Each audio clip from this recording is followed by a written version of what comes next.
let's go. Come on in, turn it up, get in your zone. Light it up, colorful, make it your own. Brand new bounce on a brand new flow. It's a new world. It's a new world. Open up, get a dream. Make it magic.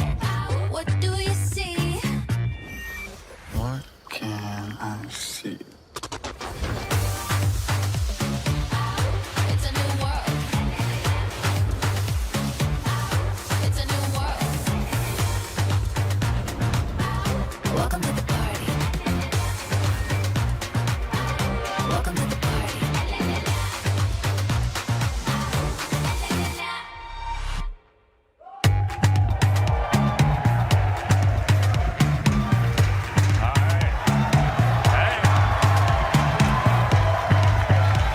Hey everyone!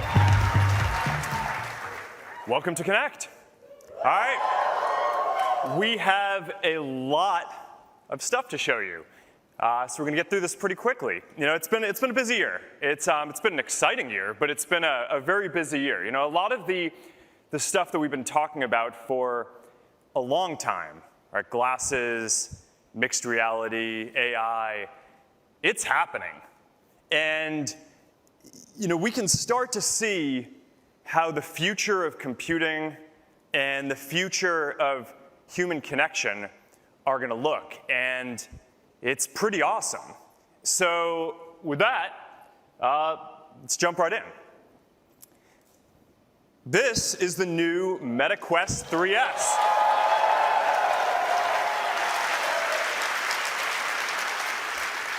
High quality mixed reality for $299. Hell yeah. I've been waiting for this one for a long time. You know, when we built Quest 3, we delivered the first high-quality mainstream mixed reality experience where you can see the world around you, you can reach out and touch digital things as if they're right there. Quest 3 is the best mixed reality device that you can buy today, and I am really proud of it. But we don't just innovate to advance the state of the art. We also build technology and innovate to bring the future to everyone. And we've been working on bringing the Quest 3 family to a lot more people.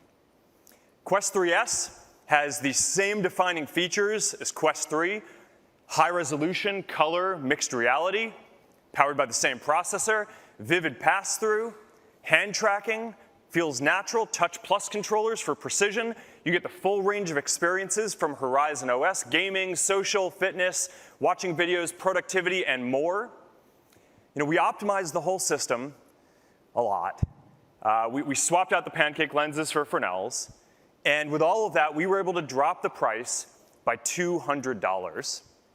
Now, in the past year, we've made so many improvements and optimizations to the technical stack, to the effective resolution, to the latency, to a lot more, that all of the things that I just mentioned, mixed reality, hand tracking software, is actually better in Quest 3S at $299 today than it was in Quest 3 when we launched it a year ago.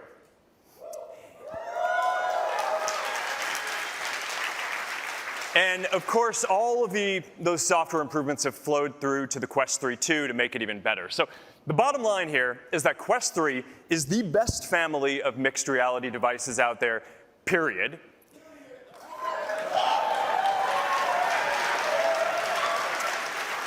So whether you're looking to get started with the base Quest 3S, or if you want the top-of-the-line Quest 3 with 512 gigabytes and 4K displays, which is now just $499, the Quest 3 family, it's not just the best value, it is the best product available. All right, now let's check out how good this pass-through really is. We got my friend Kenny back again, wearing the 3S. Everything you're going to see up here is streamed from his headset live. This is what he is seeing. Yeah, it's sharp. All right, Kenny, what do we got? All right, now the first thing that you can see is that we have expanded the quality, the volume of content massively. Yeah, sorry to the dude next to him. live demo artifact. All right. You can now run everything from 2D mobile apps to remote desktop for PC to fully immersive experiences all on one device. You can open screens, you can put them anywhere around you, you can have pretty much as many of them running as you want. You can put one on a wall if you want. I'm not sure if there's a wall that's in a close enough range that you can show. It happens.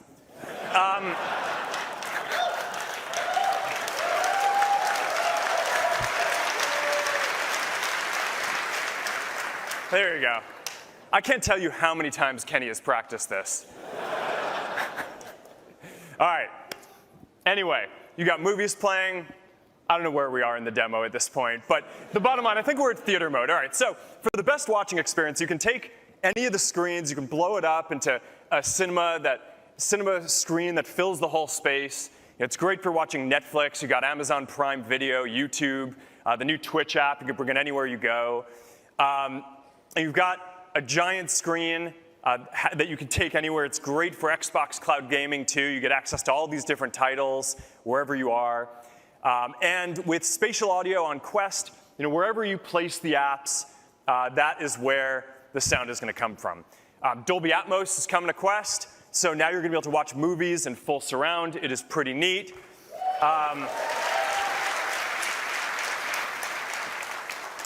And we have also rebuilt all of our social apps for Mixed Reality 2. We've got all new Instagram and Facebook experiences to bring your feeds and your reels with you into mixed reality, a really nice interface so you can lean back, enjoy your content on nice big screens.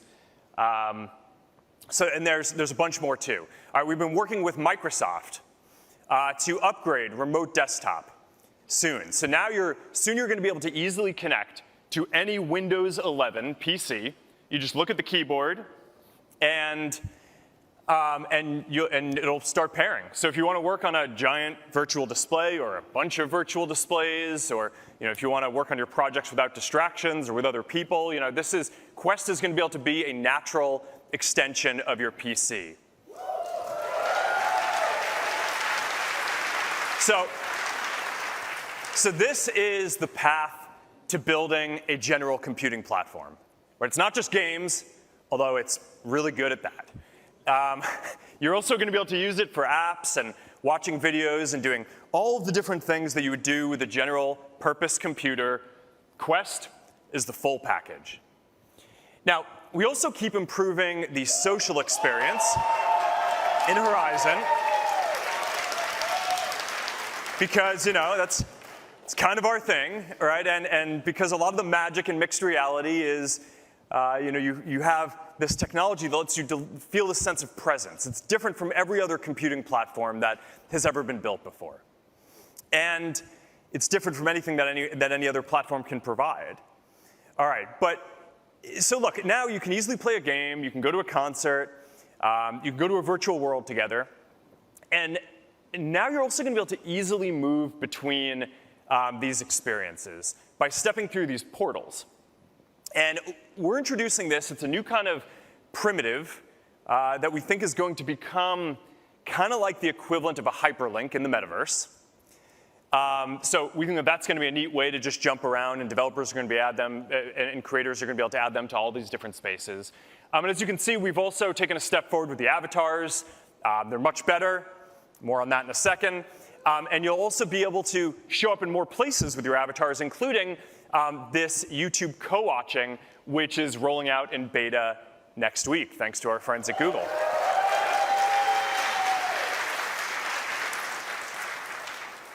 All right. We are also working to bring photorealistic avatars into the metaverse. We've been talking about that a bunch, but today I actually want to show you something completely new. We're also bringing photorealistic spaces to the metaverse. And we call this Hyperscape. And the way this works is you can use your phone to scan a room and then recreate it, or you can step into a room that someone else has scanned and shared. So this one is Daniel Arsham's studio space. Let's look at another one. We've got, I think this one is the studio, I think, where Green Day recorded Dookie. And we can deliver this experience on standalone headsets, Quest 3 and Quest 3S.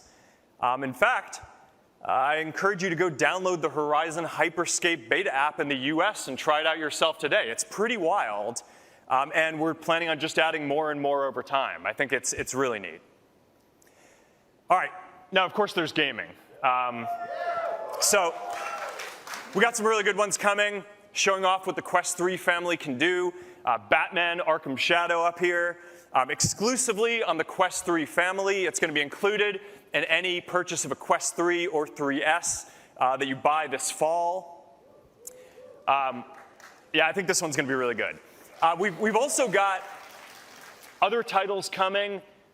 Triangle Strategy from Square Enix, and Just Dance, Welcome to Dance City. It's going to be awesome in VR. All right, for the fitness crew, we also just rolled out group workouts with Supernatural together, so you're going to want to check this out. All right, so lots of great experiences, a lot more coming soon. That is the Quest 3 family lineup, the best mixed reality experience, now with Quest 3S, starting at $299. Pre-orders open today, and it's shipping on October 15th.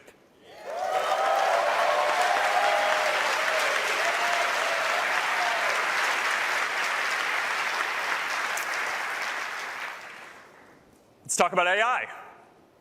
All right, so there is a lot of exciting stuff going on in AI, and we've got a lot of updates to talk about today. AI agents, creative tools, Llama, how this all intersects with our work on glasses and building future computing platforms. One of the simplest cases for AI use cases is your AI assistant, right? That basically you can use to answer any question and create content. And Meta AI differentiates itself in this category by not just offering state-of-the-art AI models, but also unlimited access to those models for free, integrated easily into our different products and apps. So Meta AI is on track to being the most used AI assistant in the world by the end of this year. In fact, it's probably already there, right? We're almost at 500 million monthly actives, and we haven't even launched in some of the bigger countries yet, so we're getting there. And today, we are making Meta AI even smarter with our new open source Llama 3.2 models. And I'm going to get into more details about Llama 3.2 in just a minute, but one of the headlines is that they're multimodal. So now Meta AI can natively understand images as well as text. Now, we're using this new capability to build some features that I haven't seen anyone else build. I mean, this is pretty interesting and novel stuff. Creative tools that we're adding to Imagine Edit. It lets you upload any photo and edit it precisely with natural language in Meta AI across the apps. My family loves this. We spend a lot of time taking photos and making them more ridiculous. You know, one of my daughters actually just wrote a book, and we used Meta AI, and she used it to illustrate the book. It's just a lot of fun and awesome. All right, but moving on to another thing. This one I think is actually probably the biggest AI news that we have today. We are adding natural voice interactions to Meta AI. And you don't have to wait a while. We are rolling this out today and over the next few days. I think that voice is going to be a way more natural way of interacting with AI than text. And probably, I think it has the potential to be one of, if not the most frequent ways that we all interact with AI. It is just a lot better. So now you're going to be able to have natural voice conversations with Meta AI across all the major apps. You got Instagram, WhatsApp, Messenger, Facebook. We want to make this fun. All right, so in addition to the different system voices that we've built in that I think are pretty good, we've also worked with some of the most iconic voices out there to bring them to Meta AI, like John Cena, Judi Dench, Kristen Bell, Keegan-Michael Key, and Awkwafina. Should we try it out? Yeah. All right.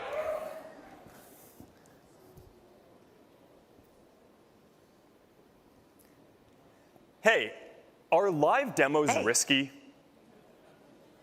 Live demos can be risky, yes. They can be unpredictable. prone to technical issues, and potentially embarrassing. However, they can also be engaging, memorable. But I'm gonna do it anyway. Go for it. Just be prepared for anything to happen. Fingers crossed. Thanks, Aquafina.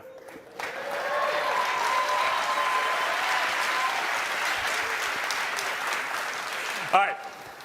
Now, we are also building AI Studio, so that way creators can make their own AIs to engage with their communities. We've started releasing a text-only version of this a bit earlier, but we're also working on a version that is more natural, embodied, and interactive. Don Allen Stevenson is this great creator who built one of the first text-only ones. You want to come out here and show us what you built with the new updated platform? Hey.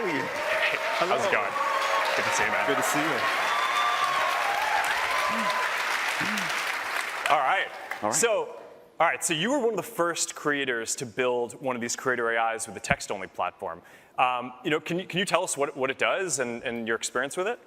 Yeah, so like for me, I've been treating my creator AI kind of like my digital assistant. So I've trained it on how I respond and how to engage with my audience. And then, yeah, it can like send DMs, can share links to relevant resources, and then what else am I having it do? Oh yeah, it guides people through conversation. It's great. Awesome. Well, how do you think creators are going to use this, and what do you think they're going to find it useful for? The main one is like if you're getting a ton of DMs and you're missing the time to like respond, my creator AI for me has been like answering a lot of my frequently asked questions. Mm-hmm. And they get that response, and then it saves you time. I have time to go outside, take a break. And then the other thing is I have a lot of control over how it responds. So, I can have it train on how I write in threads, how I do captions. Yeah. So like all that control is like, oh, great, you speak the way I want you to speak. Yeah. All right, should we try out the new one? Do they know about the new one yet? They don't yet, but they're about to. All right, yeah, let's do it. All right.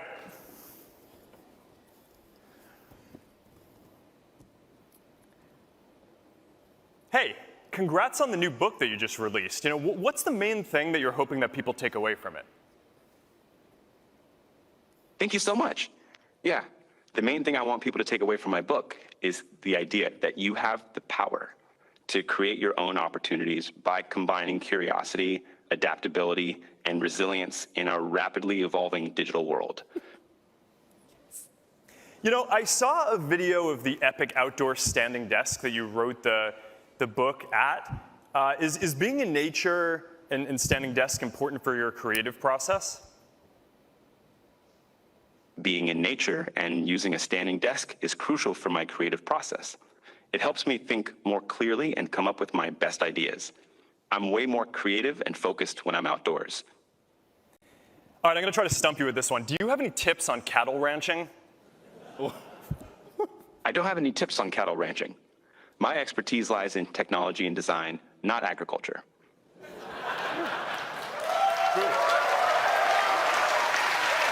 Mine too.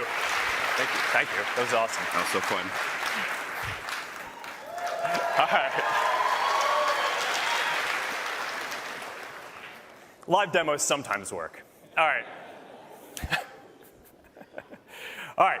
One more creative tool that I want to highlight is we are experimenting with automatic video dubbing on Reels, starting with English and Spanish. So this is going to be a way that you can see more of the content that's out there no matter what language you speak. And as a creator, this is going to let you reach a lot more people around the world no matter what language you speak. So now you're going to be able to take your content and it's going to be in your authentic voice, speaking other languages if you want. And we're also doing automatic lip syncing, so that way it actually looks like you are speaking the other language. So let's check this one out. De coco, banana y dulce de leche. Esta receta fue una de las primeras que subí a las redes. Hace poquito la volví a descubrir y le hice un par de modificaciones para que sea aún más deliciosa. With coconut, banana, and dulce de leche. This recipe was one of the first ones I uploaded to social media. A little while ago, I rediscovered it and made a couple of modifications to make it even more delicious. Mi lengua materna es el español, pero fíjate, ahora también puedo hablar inglés a través del doblaje automático de IA. Mis labios se sincronizan con la traducción y todo. Es increíble. Qué cool poder conectar con personas y audiencias que hablen inglés. My native language is Spanish, but check it out. Now I can also speak English through AI automatic dubbing. My lips are synchronized with the translation and everything. It's amazing how cool to be able to connect with people and audiences who speak English.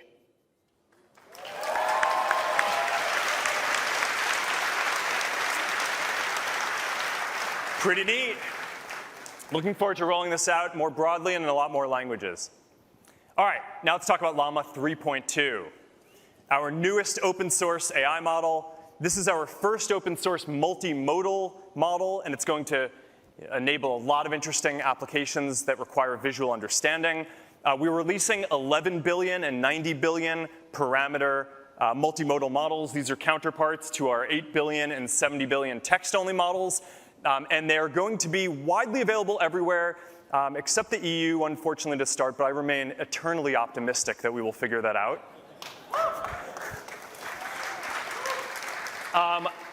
Now, we are also, in addition to that, releasing much smaller 1 billion and 3 billion parameter models that are optimized to run on devices. I'm really proud of the result here. These are the highest performing and best models of their sizes, the best models that I think you're going to be able to run on a device. This is a slide showing how quickly it runs locally when you're running it on a device. So this is going to be, I think, going to be the best models that you can run on a phone, or soon that you'll be able to run on glasses, which I will get to in just a moment. But the bottom line is that Llama continues to improve quickly, and it's enabling more and more capabilities. We're just adding more and more over time. And now that Llama is at the frontier in terms of capabilities, I think we've reached an inflection point in the industry where it's starting to become something of an industry standard, sort of like the Linux of AI. And we're seeing closed source labs react by trying to slash their prices to compete with Llama. But look, I think the trend and trajectory is pretty clear, and we know where all this is going. I think open source is going to be, already is, but is definitely going to be the most cost-effective, customizable, trustworthy, and performant option out there for developers to use. And I'm really proud of the work that we were doing on this.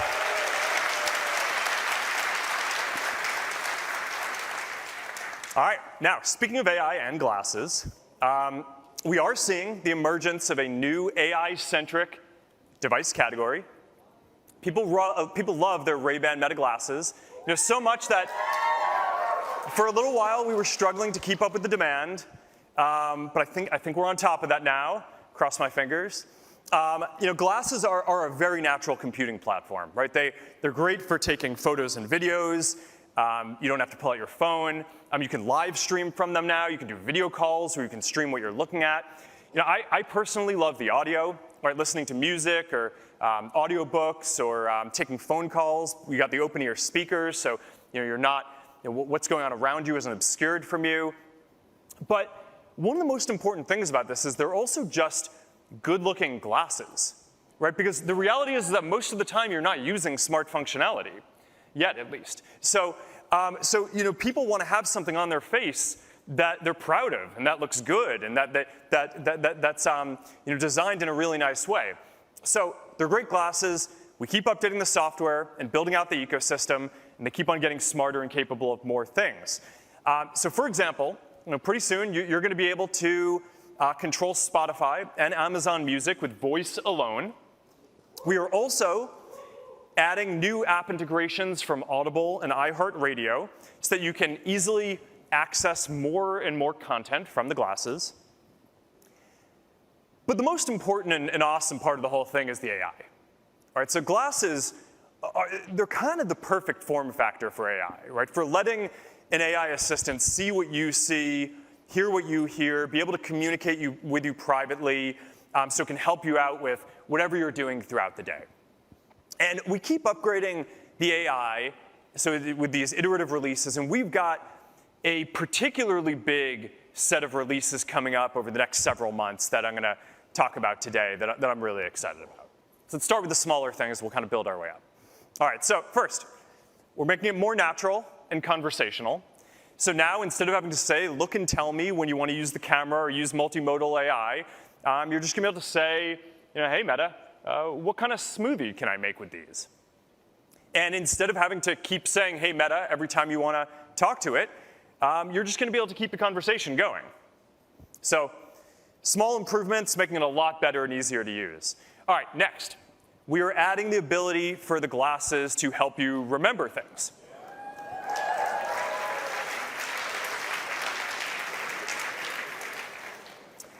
So if you're heading somewhere, no more forgetting where you parked. Now it'll just help you out with that. Your glasses have you covered, and they can also remind you to pick up those avocados when you go to the store so you can make that smoothie. All right, now they're also going to be able to take actions based on what you're looking at. So text, if you're looking at a phone number, you can remember it, or you can ask it to call the phone number. You can ask it to visit QR codes, or if you're looking at a billboard, it can remember things and can scan it. So I think that's going to be awesome and make it a lot more useful too. The next one is a kind of really interesting feat of technology. We're adding multimodal video AI. So Meta AI is now going to be able to give you real-time help as you are doing things, like trying to figure out what outfit you want to wear for a party that you're going to. And you can kind of get a sense of how useful it's going to be to have glasses and AI that can understand what's going on around you and can give you suggestions and feedback as you go. So yeah, pretty excited about this. I mean, this is the beginning of, I think, a big thing. There's a lot to build out around this to make it more useful over time, but this is going to be a big platform. All right. One feature that I am quite excited about is live translation. So Meta AI on your glasses is going to be able to translate for you in real time. So if you're talking to someone who speaks Spanish or French or Italian, you're going to be able to hear it in your ear in English. And if you want, we have the mobile companion app that can translate what you say back to them in their own language. All right, now, like a lot of people who live in California, I sometimes like to think that I speak some Spanish, but I don't. But I am about to have a conversation with Brandon Moreno, former UFC flyweight champion of the world, where he is speaking Spanish and I am speaking English. All right, Brandon, you want to come out here and show us this? Starting live translation from Spanish to English.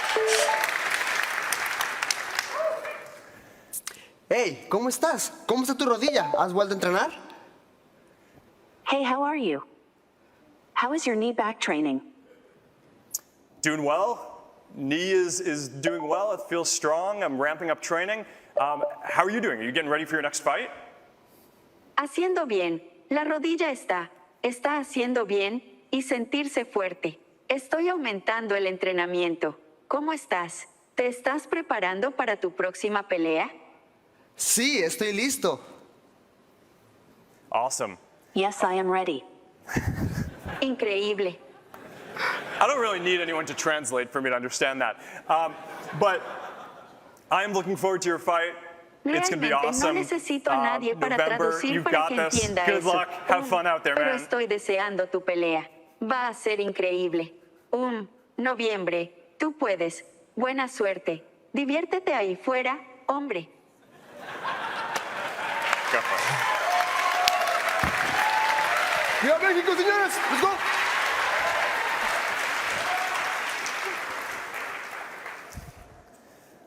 The demo gods are looking somewhat favorably upon us. All right. I think this is going to be awesome. We're going to keep on adding more languages. That is one way that glasses that can see and hear what you see and hear are going to be able to help you. But I want to show you one other way that I think is going to be really neat. We are partnering with an organization called Be My Eyes. That is an app that connects blind and low vision people with volunteers through live video so that they can talk through what is in front of you. And this has been very successful on phones, but I think it's going to be even more amazing with glasses because now you're going to be able to do a call through your glasses And the volunteer is going to be able to see what is in front of you, what you're facing with your glasses, and is going to speak to you in your ear and explain it to you while you have your hands free and are just going about your day.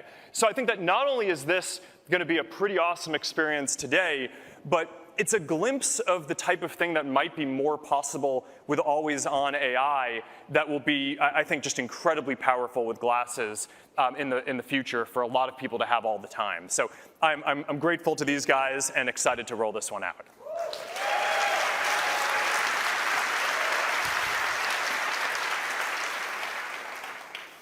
All right. Now, the more useful that the glasses get, the more that people want to be able to use them anywhere, right? So not just outdoors, but also indoors. And for a lot of people, getting sunglasses is sort of an easier jump to make than making it your main glasses. But fortunately, our partner, EssilorLuxottica, is the best in the world at making optical lenses, and that includes both RX and prescription lenses, as well as transition lenses. And the transition lenses especially are getting really good. They're really fast. So you go outside, they get dark. You go inside, they get light really quickly. And now we are bringing the full range of EssilorLuxottica transitions lenses to the Ray-Ban Meta glasses, so that way you can go get them in prescription, optical, transitions, or sunglasses, whatever you want. You're going to increasingly be able to use them anywhere you go.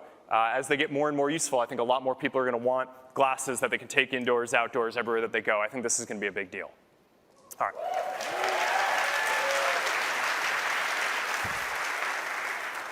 All right, now I'm not going to leave you up here without releasing some new designs. So today we are dropping a limited edition of clear, transparent frames. I think this is neat because it's a neat vibe, right? You can see the technology in them. For the first few versions, we spent so much energy designing the glasses to basically hide the technology, to make them look like normal, stylish glasses. But now I think people are starting to appreciate what makes them special, and I think having a design that celebrates that is pretty awesome. So there you go. It's a limited edition. Go get them while they're available. Enjoy.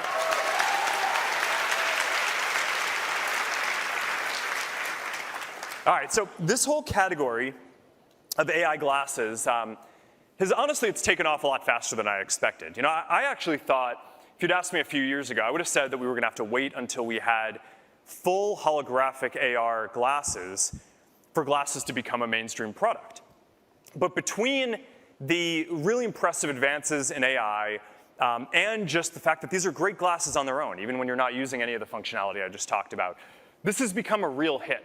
And I'm really proud of this, really excited to be working with our partner, EssilorLuxottica, and for the exciting roadmap that we have up ahead of just really amazing things on the horizon. Now, with that said, we've also been working on full holographic AR glasses for almost 10 years. Almost 10 years. And that is still the full vision that we're working towards. And I have something that I want to show you today.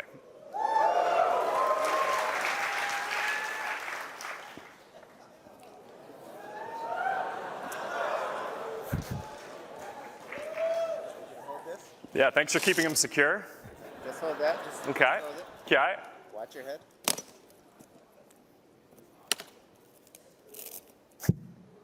Close that for me. Thank you. All right, here we go. There you go. This is Orion, our first fully functioning prototype, and if I do say so, the most advanced glasses the world has ever seen.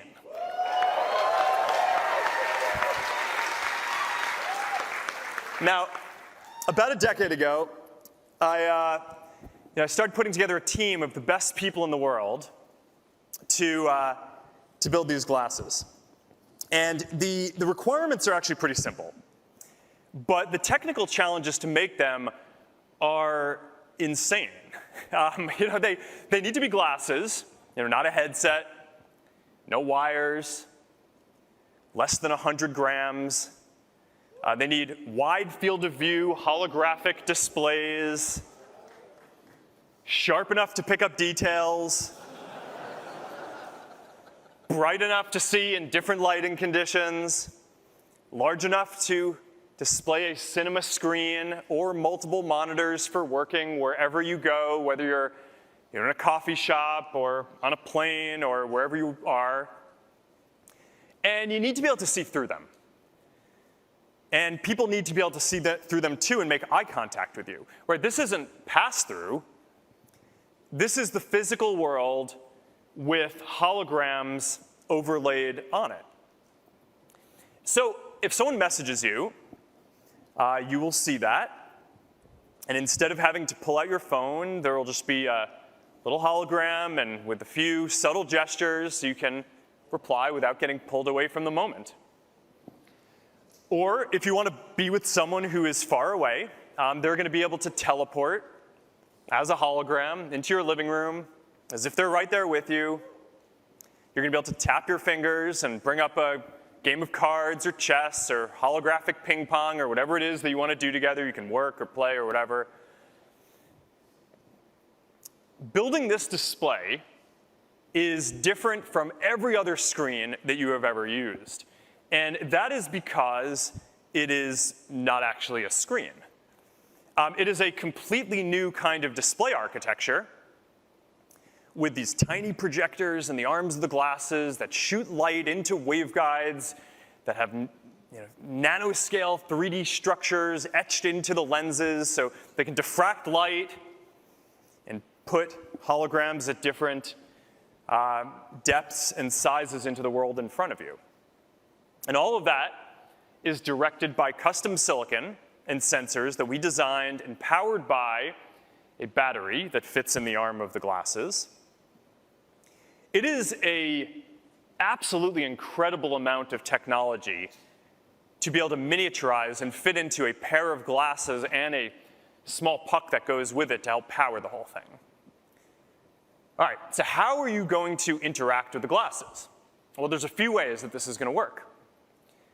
They're going to do voice and AI. They're going to do hand tracking and eye tracking, so you can select UI elements by looking at them. But there's one more way that you're going to be able to interact with them that is really pretty neat: a neural interface. See, voice is great, but the thing is sometimes you're in public and you don't want to say what you're trying to do with your computer out loud. Hand tracking is neat for controlling different interfaces, but you don't want to walk down the street like this, right? So I think that you need a device that allows you to just send a signal from your brain to the device. So this isn't just the first full screen, full wide field of view holographic AR glasses. This is also the first device that is powered by our wrist-based neural interface. So when people have gotten to try out these glasses, we've shown them to a handful of people at this point, it's like an emotional experience. I mean, people are kind of giddy, they don't want to take them off. A lot of people have said that this is the craziest technology they've ever seen. It was enough that I wanted to add to this keynote a montage of some of the fun reactions that people have had, since it's pretty wild. So you want to cut to that for a second?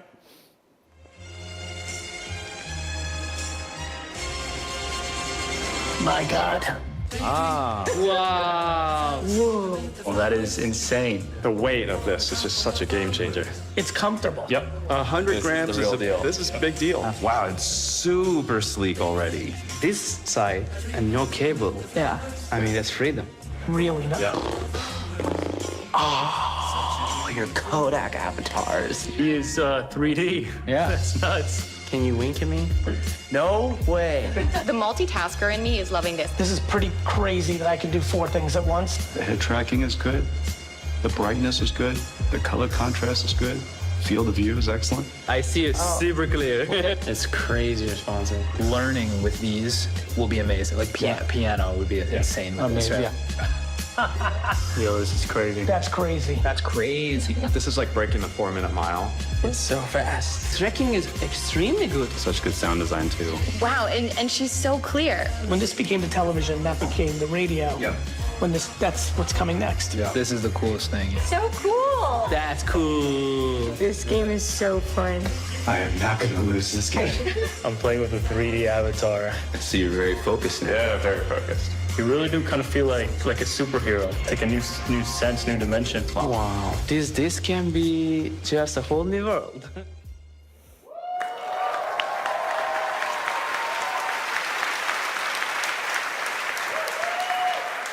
All right, so with Orion, we are getting closer to achieving the dream of Reality Labs, to create the next major computing platform that delivers a deep sense of presence like you were right there with another person. This is where we are going. All right, so where are we today? So, with Orion, we achieved most of the goals that we set out in this program. If I'm being honest, we probably achieved a lot more of the goals than the team thought we were going to when we started this. But we do still have a few things that I want us to keep pushing on before we ship this as a consumer product. We're going to keep tuning the display system to make it sharper. I want to keep working on the design to make it smaller and a bit more fashionable. And we're going to we need to keep working on the manufacturing to make it a lot more affordable too. But we have line of sight to all of those things. So we are going to use Orion as a dev kit. We are going to use it mostly internally to build out the software that we need to, but we're also going to work with a handful of partners externally to make sure that we get a diversity of content and just that we can really dial in the software and the experience, so that way, when we have the next version of this hardware, it is going to be ready to be our first consumer full holographic AR glasses.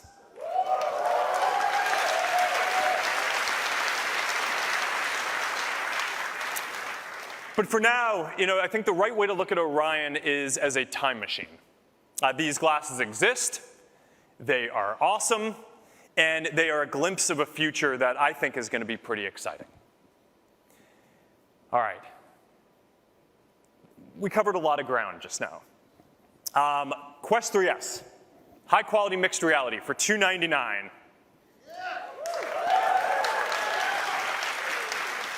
Meta AI, the leading AI assistant, now even smarter and with natural voice conversations. Llama 3.2, including the best open source multimodal models and best models for running on device. Ray-Ban Meta AI glasses with lots of awesome AI updates and new style. And Orion, the most advanced glasses in the world and our first prototype of full holographic AR.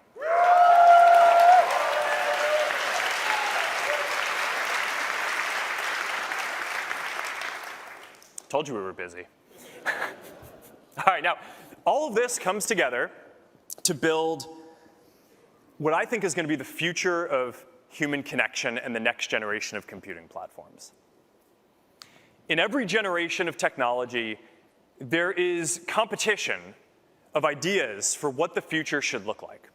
And at Meta, we are trying to build a future that is more open, more accessible, more natural, and more about human connection. This is the continuation of the values and ideas that we have brought to the apps and technology that we have built over Meta's first 20 years.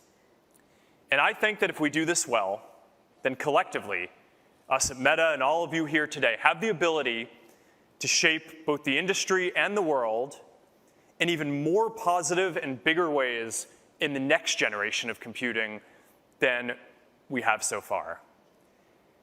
This is such an exciting time to be building, and I just want to close by saying that I'm grateful for all of you who are building with us.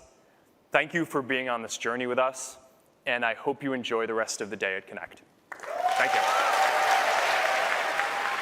Phones are not going to be the end of the line, but we're not going to be here in the 2030s communicating and using computing devices that are exactly the same as what we have today. And someone has to build that and believe in it. Meta invented a damn time machine. Hi, Nora. Daddy's calling from the future. I'm wearing these amazing AR glasses that you'll probably use when you grow up. Over the next 10 years, the form factor is just going to keep on getting smaller and smaller, and eventually we're going to have what looks like normal-looking glasses. You're looking at the culmination of decades of breakthrough inventions in nearly every field of computing. It's one of the hardest challenges the tech industry's ever attempted. See, Orion is a time machine. It'll let Meta live in the future as they build the next generation of AR experiences. Now let me nerd out for a second, because this is a technological marvel. The display isn't made of glass. It's made of silicon carbide, which delivers an unprecedented 70-degree field of view.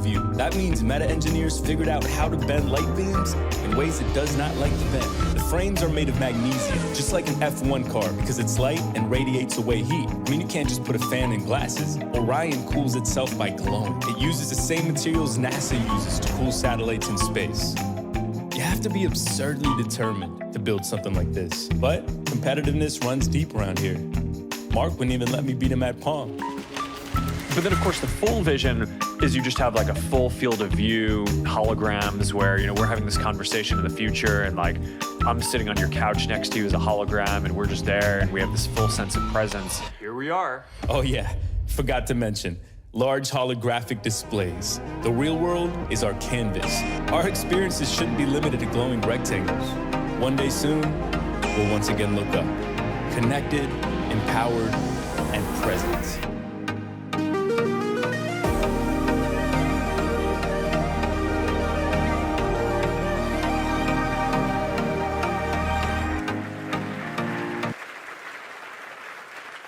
Please welcome to the stage producer, writer, and director Matthew Vaughn.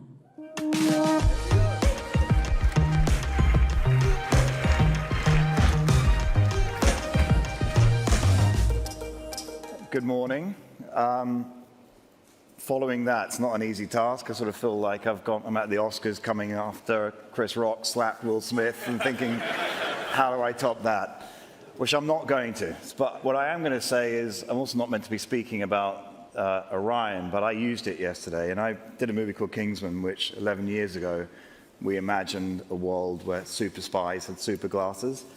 And in film, temperature, smell, it's hard to convey. I have used it, and it blew my mind. So what I'm about to show you is sadly not as good, but we tried, so that's all I can say. So I'm actually here to talk about the Ray-Ban Meta glasses, which I was given a pair, and I played around with them, and I, like Mark, thought the music was great. I thought it was amazing, making phone calls, and then I played with the lens, the glasses, and I was like, wow, this is the future.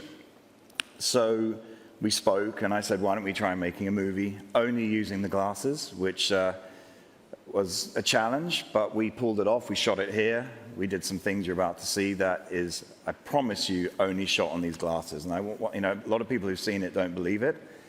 I had the time of my life making it. I hope you guys enjoy it as much as we did making it. And Kingsman, we say manners maketh man. I'm going to say today, Meta maketh movies. So roll tape.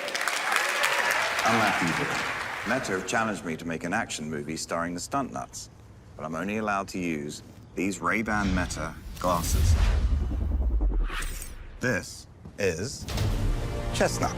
Hey, I'm Chestnut, known to some as John Cena. Now the stunt nuts, well, they're real-life superheroes. They risk their lives every day to do cool and incredible stunts. And today we crack a new nut, Benson Boone.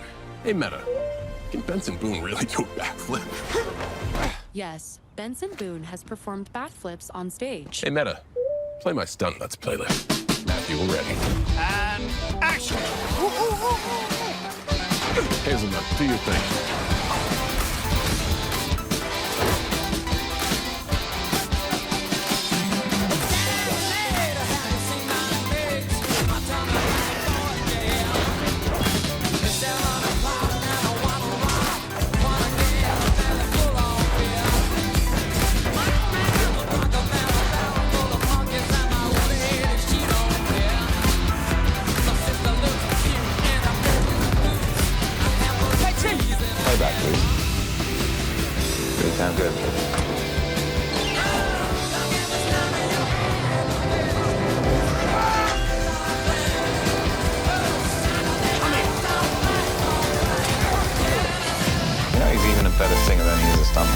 damn good stuntman. Yeah, but listen to this.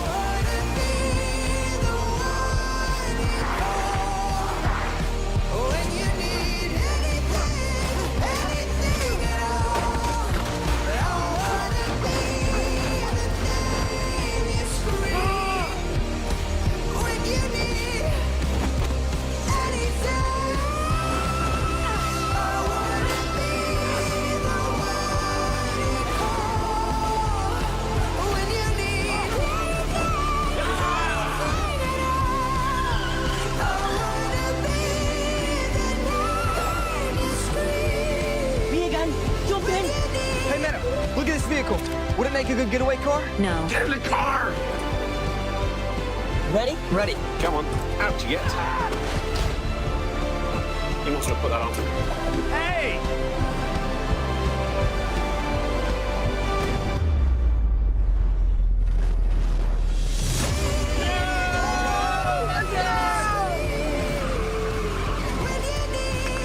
Desmond, congratulations. Allow me to be the first to welcome you to the Stunt Nuts. Whew.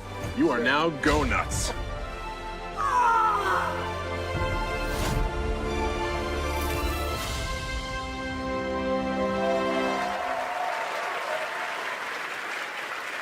Kicking off our developer keynote, please welcome to the stage Andrew Bosworth, CTO and head of Reality Labs.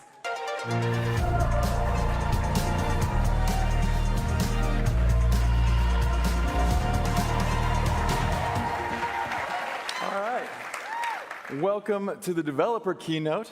This is our 11th year coming together at Connect. And we try to get a photo of all of you every year. This year we'll do it a little differently. Everyone just smile, please. All right, now with that done, I'm starting to kick this thing off. Now this section is dedicated to those of you who have been pioneering this space with us. And in that spirit, I would like to start with an apology. We have not made it easy to develop for our platforms. And I want you to know that we know that, and that we're very sorry. You see, over the last decade, the ecosystems we're all building have been in constant state of change. The people in this room right now have been on the front lines of this, so you know better than anyone else. We've got a bunch of AI developers with us today, and a whole lot of Quest developers. And it might be that the thing that you all have the most in common is that the ground has been constantly shifting under your feet for years now. Change like this can be exciting, right? It's an inevitable part of building new technologies. And it creates a lot of new opportunities, which you've all been wise enough to jump on. But of course, it can also be incredibly messy. And we know it's been a tough ride for developers over the last couple of years. So for the last year, we've really put in a ton of work that we think is going to make your lives a whole lot easier. And we're going to keep sustaining this focus for years to come. Now, so today you're going to hear all about it. First, we're going to talk about how we're making it easier to build for Meta Horizon OS, and then building with all of our open source AI tools. On Horizon OS, the fundamental capabilities of our hardware have obviously shifted every few years. And we think we've been through basically 3 major eras over just the last decade. When we first began working on this with the Oculus Rift, the headset was basically a high-end peripheral for a gaming PC. Now, it was a revolutionary device that really inspired us and showed us what was possible with VR. But of course, the limitations of being tethered to a computer were pretty obvious. So the second era was about getting it all working in a standalone platform. And this is what Quest has been all about. Building out something that can scale to millions and tens of millions of devices that can find a place in people's lives. And I think we've entered the third era of mixed reality with Quest 3. Getting really good, high-resolution mixed reality with enough compute to take advantage of it was really the missing piece that makes this system so much more approachable to so many more people. And with the Quest 3S, we expect another huge influx of people joining the ecosystem. So with the way that MR has landed, we now have this stable hardware architecture to build on. To be clear, there's still plenty of innovation to come, but things like face tracking and eye tracking, or better displays, or better form factor, they don't fundamentally alter the core platform. And that means that we can expect stability for generations to come. And that stability means software side can improve at a much faster rate. And we can invest much more in infrastructure, trusting that those investments will stand the test of time, and that those gains will start to compound, benefiting everyone at the application layer. So we now have this core hardware platform for the metaverse, which means we can spend all of our energy focusing on an operating system for the metaverse. And you'll be hearing all about that from my colleagues Mark and Igerim in a minute. And then you'll hear from Chris and Rashad about AI, which is probably the only ecosystem that has been on an even wilder ride than VR the last couple of years. For years now, the AI race has been all about building the frontier models. But we're now in actually a much more exciting period as developers are racing to build AI-native products that become part of people's lives.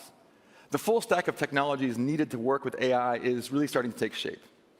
Internally at Meta, our work in AI went from really exploring what was possible to getting it into all of our products as quickly as possible and making it matter for billions of people.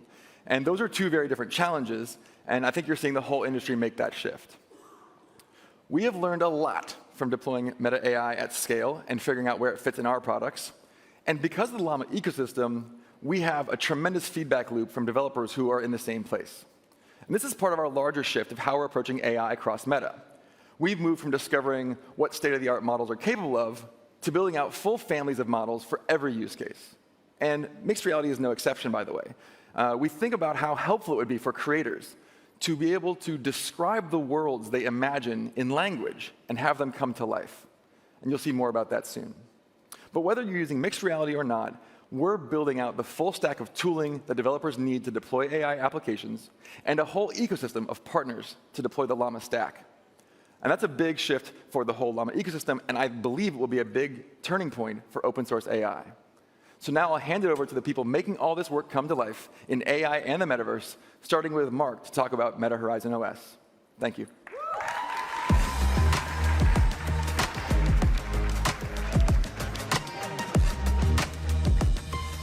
Welcome to Horizon OS.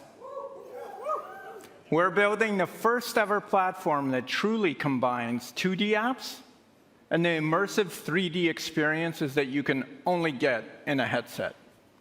And not just one mode at a time, but together, with 2D apps running inside virtual and mixed reality worlds. That's the traditional running inside the new. Imagine whipping out your Instagram app to take pics during your boss fight in Asgard's Wrath. Or pin a TV full of your favorite media apps to the wall in either your virtual Metaverse Horizon home or a wall in your home office. Now, it's never been done. But in this, the third era of our platform, we're doing it. Because this metaverse, it's better with apps. And to make it a reality, well, we have to make it so easy for developers to build pretty much every kind of software there is. 3D games? Yep.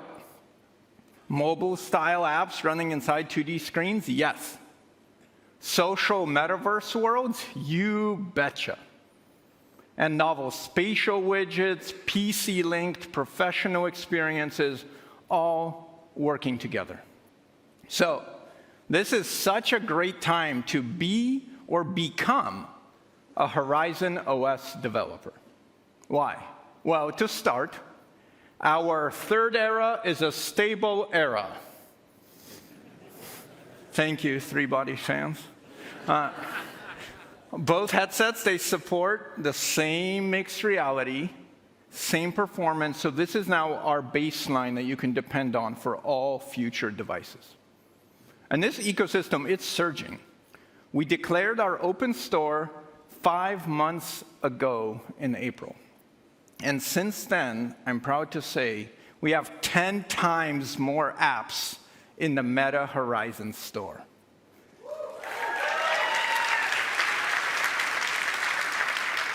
And we're getting huge titles: Batman Arkham Shadow, Metro Awakening, Prime Video, Amazon Music, Twitch, Spotify, so much more.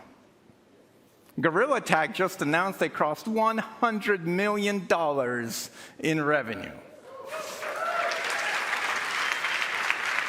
And yet, in just a few short, anxious weeks, this ecosystem is about to get even bigger, much bigger. All the innovation, performance, Mixed reality of Quest 3, 100% compatible. At this price that made Quest 2 the biggest hit in the whole industry, buckle up. And then buckle up even more, because people are flocking to the mixed reality experiences in Quest. We dramatically improved how spatial panels work in Horizon OS. You can put any app anywhere, you hear spatial audio coming from it that's natural within your room, grow it into a giant theater screen with Dolby Atmos, dimmable environments, can multitask up to 6 apps right now, and you can pull up an app while you're in any immersive app. And now, more than half of people in the Quest ecosystem use browsers or 2D screens. And if we look at the mixed reality Quest 3, that number is well over 60%. Those numbers were just unthinkable a couple years ago. But even with this massive growth in content, in apps, in MR features, what people are still clamoring for and telling us they need is 10 times more content, more things to do. And this is now our primary focus, to help all of you developers build more faster. So we spent the whole last year collecting your top developer pain points, your roadblocks, your frustrations, your snark, and your top demands. My threads are open to you, please keep it coming. And then we doubled our platform investment, and we looked at the feedback. We shipped as much of it this year as we could. So let's get into the big news. First, Horizon OS, it's now open for mobile-style development.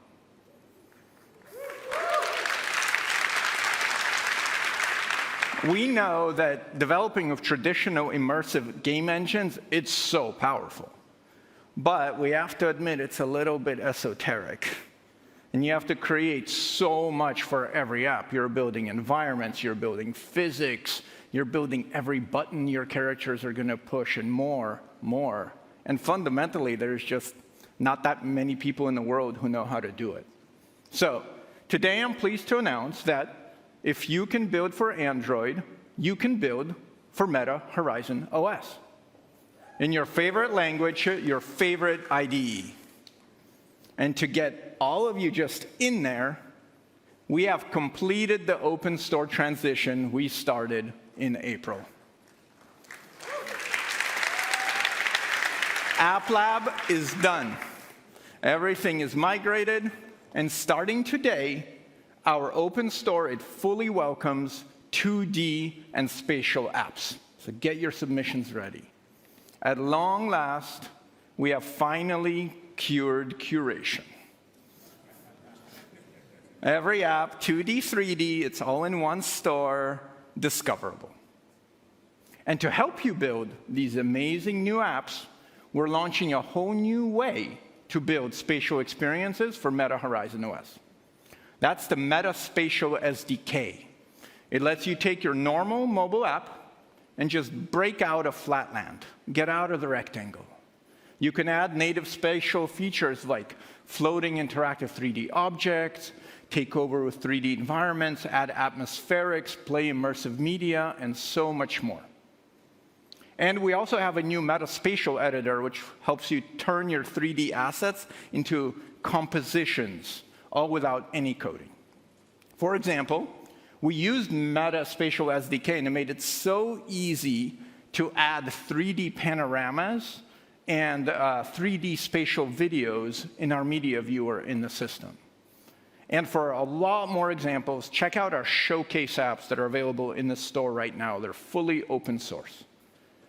And then, even for all the apps without Spatial SDK, we made all the fancy panel features, that's resizing, theater, spatial audio, background running, multitasking, handling all the hand and controller input. We made all of that fully available to all 2D apps by default. So you get all that spatialness of Meta Horizon OS just for free. This is a brand new way to build on our platform. So we tested it ourselves and with partners just to prove that it's real. And as Mark showed in the last few months, the Instagram and Facebook teams, they were able to build brand new Instagram and Facebook apps from scratch with small teams in one summer and familiar tools, React Native, we love it, Android. There is scrolling with joysticks through media. There is special frosted glass transparency effects. These apps just feel great in Quest. But it's not just us. This path worked for our partners, too. Amazon, over the same summer, was able to port their Prime Video, Amazon Music, and Twitch apps and just plug them in to our spatial system. And I've been saving Season 2, Rings of Power, for this day because these apps all come out today.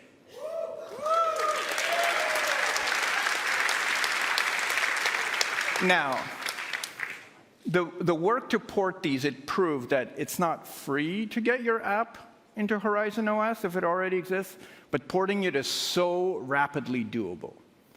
And our goal is to make it so much more plug and play by adding new SDKs, new adapter layers to help you go faster. And we really welcome your feedback on what you need to do that. My earnest hope is that this reduces tenfold the cost to land something amazing in the headset, while increasing tenfold how many developers out there have a skills and ability to take a shot at it. But do you need an even easier way to get your toes in the water? Does app development just get you down? Do you have native app-itis? Well, we have something for that.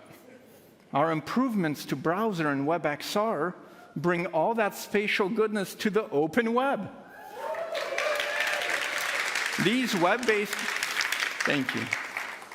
These web-based experiences do everything, and they just feel so good in the headset.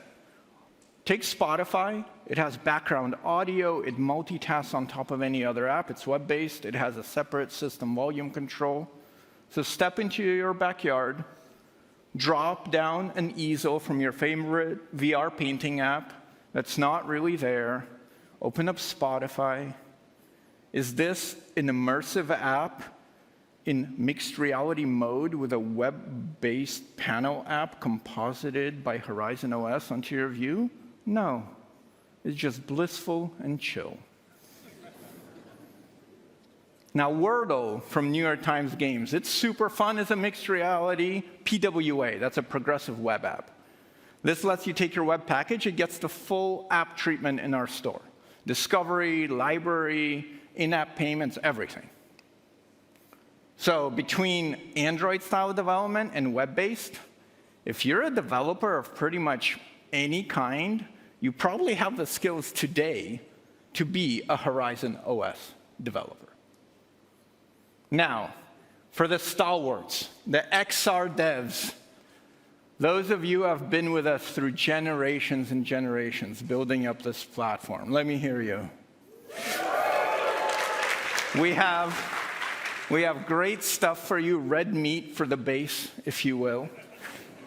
After opening our store, you made it clear you wanted that.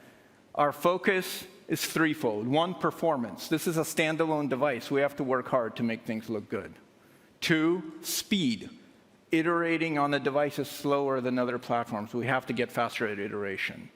And three, access. You want more access to the new age mixed reality magic of the headset. So, on performance, we just landed 10% more GPU for all content via OS optimization. Batman Arkham Shadow uses this. It looks unbelievable. There's also multiple engine-specific wins of up to 10% GPU we landed in both Unity and Unreal to help all of you make those graphics even more stunning. It's so important. On Unity, MetaQuest devices are fully Unity 6 ready. You can use all of that when it comes. And our new caching improvements make building for large projects up to 90% faster. And we're up to 30 building blocks for drag and drop project setup, which is very popular. Building blocks fans, I see you. For Unreal, we now support the full interaction SDK, so you can do hands, gestures, everything. And cook on the fly improvements, we're seeing 2 times faster iteration in our internal benchmarks, and it's coming soon. And by the way, while we're talking build times and iteration, here's the worst part of being an MR developer: spending half your day with your headset half on your head. Your poor forehead, your poor hair. Well, fret not. With big improvements to our Meta XR simulator and utility kit, so many more changes are testable right on your computer. We have full 6DoF controller support connecting to the PC. We have simulated rooms for mixed reality, so you can test different scenes. We have full Mac support in the simulator, and so much more. And finally, the deep MR access you've been looking for. There is Depth API. With recent upgrades, you can now do dynamic, believable occlusions with much, much lower latency. Scene size. You can make experiences up to 2,000 square feet. And no more one-room limit, 15 rooms. When the zombie invasion comes, the hallway is no longer a safe space. Interaction SDK. We're launching micro gestures, whole new hand input modality, little scrolls, swipes, clicks, all on your hand. If you want to add hands to your game or app, but you need locomotion, this may be the first ever good solution. And we wanted to enable you to take a shot, so we have full open XR support. So if you build this on Horizon OS, you want to take that show on the road to other platforms, you can.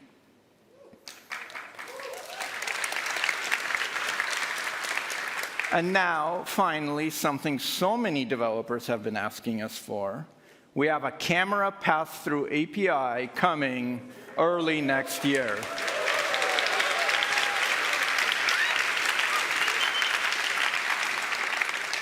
This will enable all kinds of cutting-edge MR experiences. You got tracked objects, AI applications, fancy overlays, scene understanding, so much more. Testing very soon.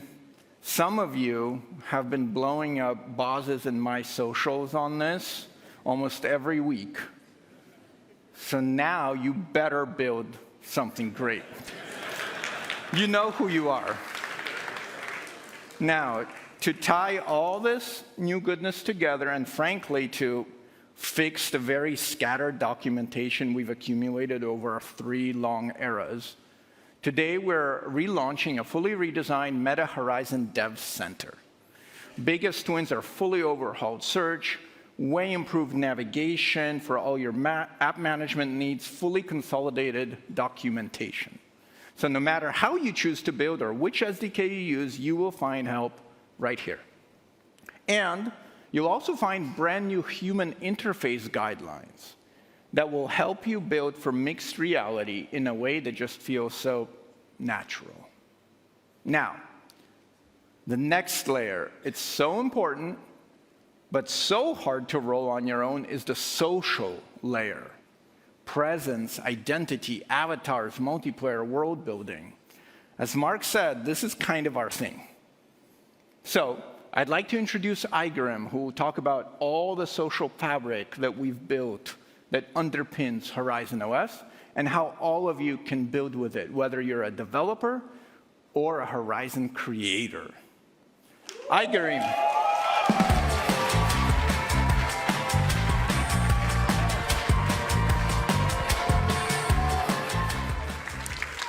Social presence, being there with others, is at the center of the Horizon OS platform. And Horizon Worlds is the main piece of that vision. ACE has had a huge range of improvements over the last year. How people discover and experience new worlds have taken big steps forward. and visual quality and performance both got a lot better. Just look at this example of giant paddle mini golf from last year on the left versus how it looks like today on the right. As a result, usage across Horizon has grown fast. It's up 5x compared to last year, and Horizon Worlds is now a top 5 app on Quest 3 in weekly users.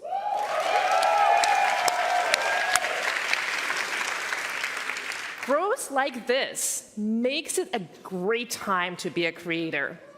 Some of the most popular Horizon Worlds are the ones made by creators. Including 14 of the top 20. Now that Horizon Worlds works across web, headsets, and mobile, you can reach an even larger audience than ever before. And we believe creators should be able to build a business around successful worlds like this, so we're expanding the ways they can be monetized.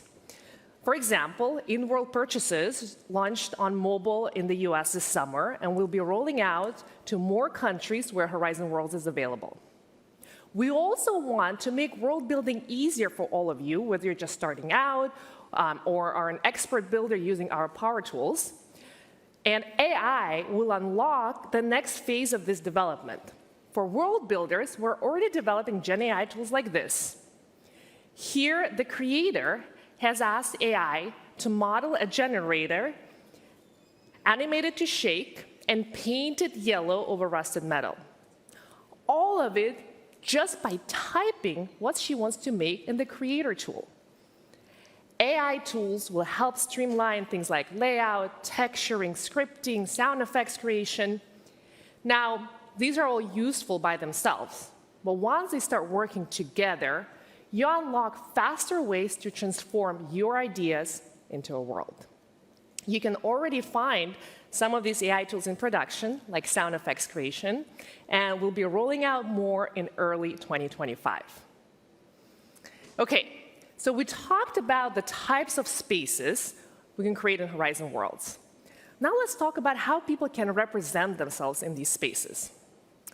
Well, we've been making improvements to our meta avatars over the last few years, but they're still very limited up to today in the number of options they offer for people to truly represent them.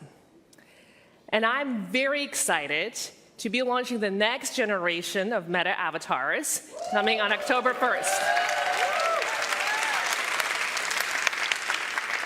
They work across Meta Horizon OS, as well as Facebook, Instagram, Messenger, and soon WhatsApp. We're introducing new ways for people to adjust everything from physical proportions to fine-tuned details like eye size, nose shape, body shapes, and so much more, including the movement and the expression. And to do this, we rebuilt the entire underlying tech stack. This new framework includes a more detailed avatar skeleton for a richer way to control how avatars move and express, and an expanded set of options to design and fit clothing powered by Gen AI. This gives you more control over how avatars move and interact in your environment. And later in 2025, users will be able to generate a completely new avatar by using our AI-powered editor, by just describing what they want.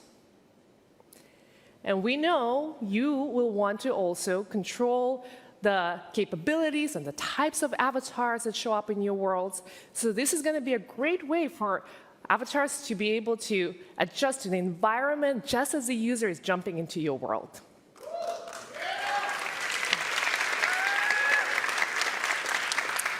We're also introducing new forms of fantastical avatars to help supercharge everyone's Horizon experience. You've already seen some examples of these, like fantastical characters like Monsters Kaiju and Kaiju City Showdown. But we're investing in tooling that will enable you to build special characters unique to your worlds. And there will be options for special custom avatars. One I'm personally super excited about is Captain America.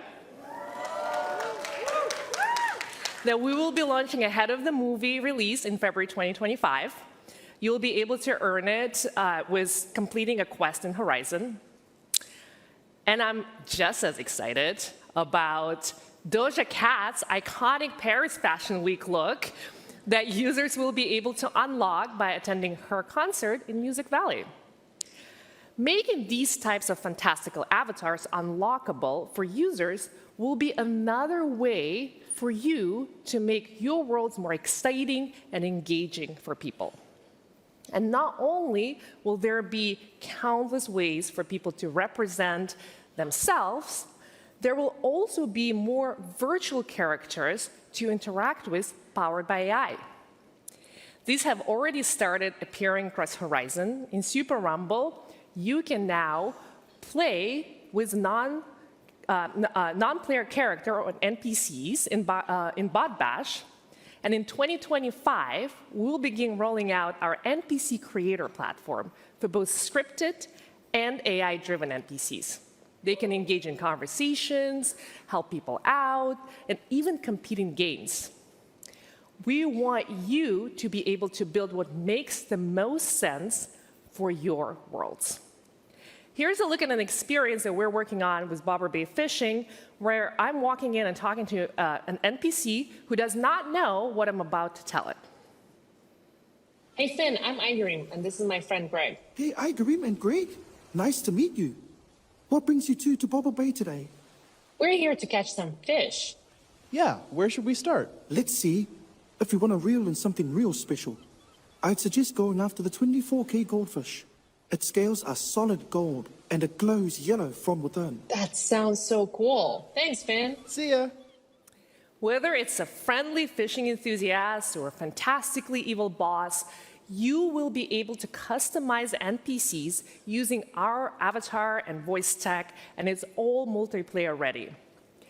We'll also support world understanding and complex action chaining, so NPCs can be a really rich part of the world you created. So, with better social features, new forms of embodiment, better ways to build new worlds, all of this supercharged by AI, it's a great time to be building for the metaverse. Back over to you, Mark, to talk about the UI that will bring this together. I really think generative AI in the metaverse, where everything's generated, it's going to be wild. But now I want to leave you with just a foreshadowing, a taste, a soupçon of what we're planning on Horizon OS. Our next iteration takes all that social fabric, that sense of place, that sense of identity, and we're baking it much deeper into the OS. We're crafting a new UI that lets all these parts of the metaverse, mobile apps, immersive apps, creator-built Horizon worlds, all work seamlessly together. Managing your apps will be so much easier than before. And just a click or gesture away, hey, it's the metaverse. You'll leap into worlds, games, but wherever you go, you'll have all your apps with you. Push them into a space, or take a panel off the wall, jump into your favorite immersive game, and multitask. Why not watch your favorite streamer crush a Beat Saber level on Expert while you crush it on Expert Plus? Why not? I think it's when we achieve that seamless blend of the old and the new, that this new platform, it becomes the new platform. Meanwhile, we'll be here, fanatically working to make it easier for everyone to build, reading all your feedback and threads, and removing all the roadblocks so that you can take your shot on the new, truly open Meta Horizon OS.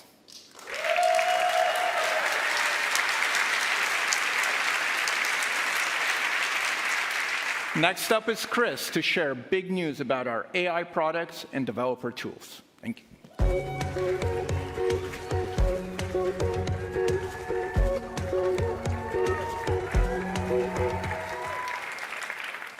All right, I'm very excited to talk to you today about Llama 3.2. This is our most developer-focused release yet. In the past, Llama 1, Llama 2, Llama 3, and 3.1, we've been very focused on model performance, getting to the most intelligent state-of-the-art models, opening them to consumers, and opening them to you. But for this release, we've been burning down the list of what we've heard from all of you need to make your tools better and to take the industry to the next level. Before we do that, I want to talk for a minute about why open source matters so much to us, going back to the beginning. So I started at the company back in 2005. I was our 13th engineer. And Boz, who's sitting right next to me here in this photo, started just a few months afterwards. So at this point, we were 20 engineers supporting 5 million very active college students. And this was in the doldrums of the internet. So the web had boomed and busted, so there was not very much web infrastructure to build on top of. If you were Google or Microsoft or Amazon, you had good infrastructure, but for the rest of us, we were focused on open source. We'd raised about $14 million, so we didn't want to spend money on an expensive deployment of Oracle or .NET, so the LAMP stack was our bread and butter. Now, I have a lot of fond memories of the early days, but mostly I remember firefighting. It was usually on Monday afternoons, because that was peak load time for the week. So when the East Coast finished classes and started checking Facebook to see what had happened over the weekend. So Monday afternoon, something would always break. Sometimes it was code we'd written the week before. Sometimes it was a piece of the open source stack that we were exposing to new scale for the first time. Our worst outage in 2006 was several hours, and it was awful. Facebook went hard down. And to make matters worse, our internal tools were not working. So we couldn't even check our code base. We couldn't check email. We were totally busted. So we sent engineers to the data center to plug laptops into servers to see if we could diagnose the problem, only to realize that the problem was on the inside of the office. So we're all walking around, like retracing our steps, trying to figure out what had happened. What did you do that took the site down in the last hour? And somebody finds an Ethernet cord. Somebody had found it and plugged it into the wall, not realizing that it had created a circuit from the wall into itself, which, because of the fragility of our systems in 2006, took Facebook down, took everything down for 3 hours. So we decided we should probably hire an IT team.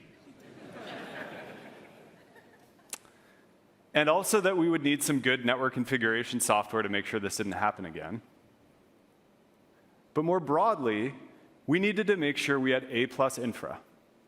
And we were going to build on open source. So we were either going to take and harden and scale what was out there, or we were going to build it ourselves, and then we were going to give it away.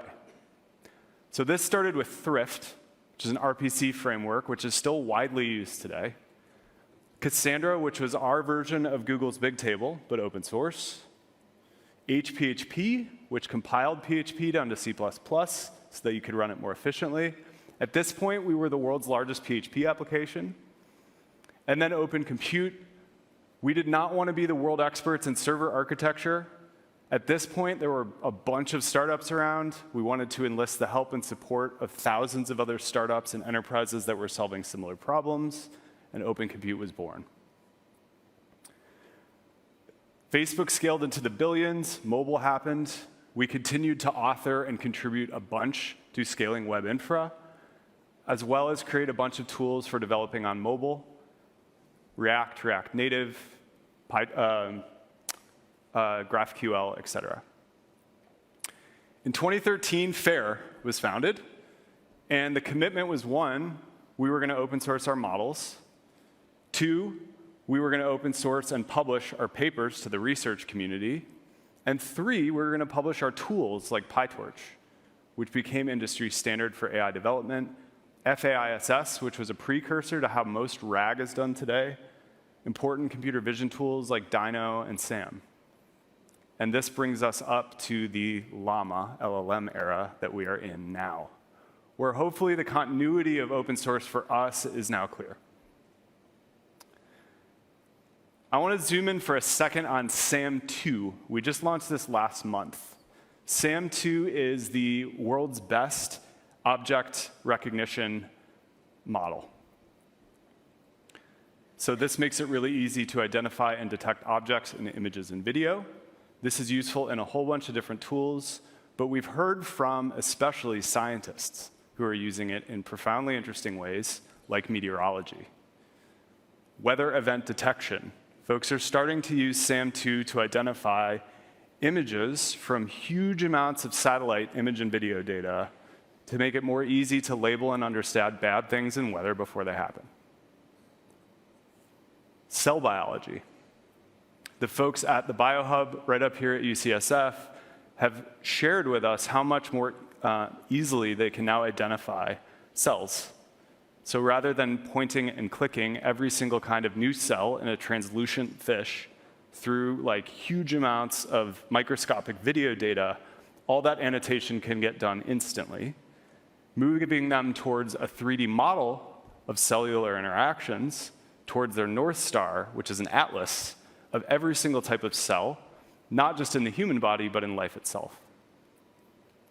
So these contributions to science are one of the many reasons we're motivated to pursue open source and why the teams who work here on making these models great are motivated to keep going. All right, let's talk about Llama. Mark made the intellectual argument for why we believe open source is good. It's good for developers. You control it. You control the environment. You control the data. You can customize it and make it work for whatever application you have in the way that you need it to. And it's stable. It's not going to change out responses from underneath you as we update the model. No hidden surprises. It's good for us. We know from lots of experience that having tens or hundreds of thousands of people contributing to improvements, hardening these models at every level of the stack, makes our models better and makes our products better. And it's good for the world. We want to live in a world where some of the most important pieces of infrastructure, like AI, can be scrutinized and hardened by cybersecurity experts, by civil society, so that AI can be distributed more evenly and more safely. So we've had very, very, very high hopes for Llama since it was born. And we continue to have our expectations surpassed. There's been over 400 million downloads in not that long. We've done integrations with just about every major cloud provider so that you can do inference wherever it is that you need to. They've told us that between May and July, tokens served doubled and has continued to skyrocket ever since. So it's working. And even more interesting and profound in some ways than this is cost going down. The folks at Andreessen Horowitz shared that for an absolutely massive industry, taking the fundamental cost structure, the fundamental unit of expense, which is serving a token, is inference, down by 2 orders of magnitude in just 2 years is insane. This means that a lot more types of developers can use these models, whether they're big enterprises or whether they're just getting started, and expect the cost structure to continue to go way down. The big guys are using it. Zoom is using it for their note-taking assistant. Spotify is using it for annotating chapters in long podcasts, quite useful. Shopify is using it for their merchant assistant. The breadth of use cases is also really cool. The Mayo Clinic has used Llama to help with radiology. This helps doctors diagnosing and prognosis for complex cases, scour vast amounts of data to make the right decision at the right time. Fundamate is a really good example of applying this in regionally specific ways. So this is a homework and exam prep tool for big African markets, Nigeria, South Africa, Kenya, as well as Pakistan. And then you're seeing Replit AI as one of many types of tool that's helping new to coding, new programmers quickly build interactive web apps. The hacker community has been creative here. This guy wanted to make the Llama 405 work on an airplane. So he jerry-rigged 2 MacBook Pros together. Not easy to do, creative and apparently quite useful. And in a true feat of cultural relevance, we discovered that you can get Llama on a SanDisk at a computer supply store. We did it. So here's what we're hearing. Get latency down to as close to 0 as possible. Make it super, super inexpensive, not just for currency, but also for memory and compute. And make it so that I can run this thing on anything.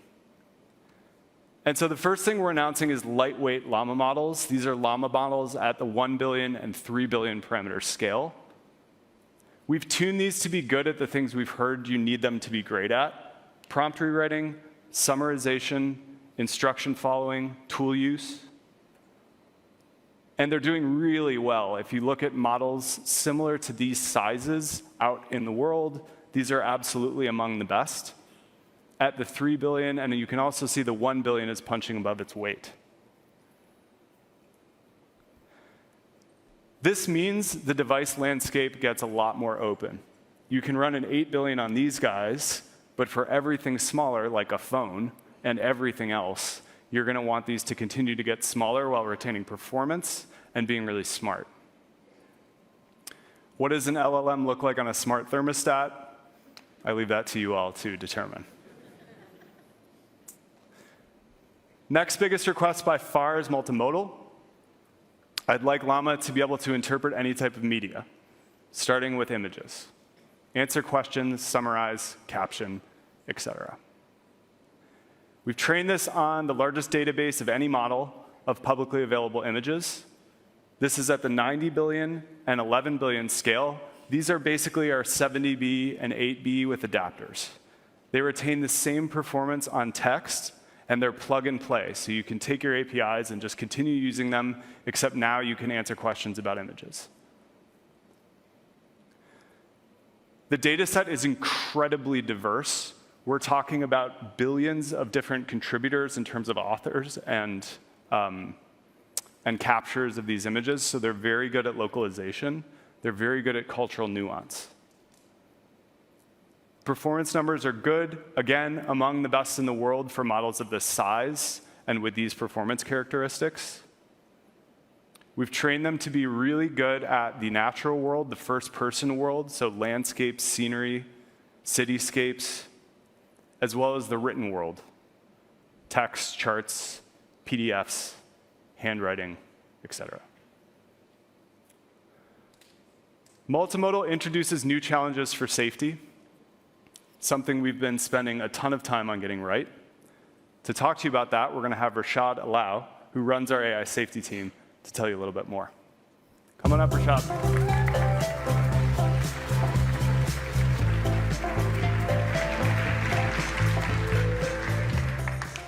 All right.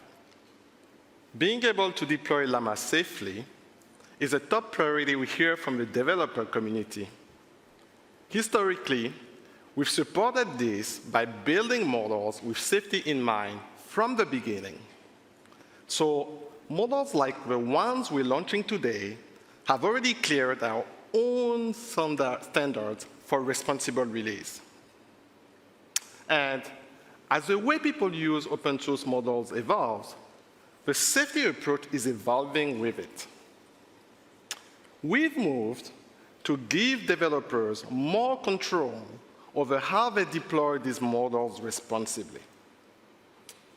So while we're still doing a huge amount of work to build a safe model, there's a similar focus on making sure that the developers have the tools you need to build your own safety architectures.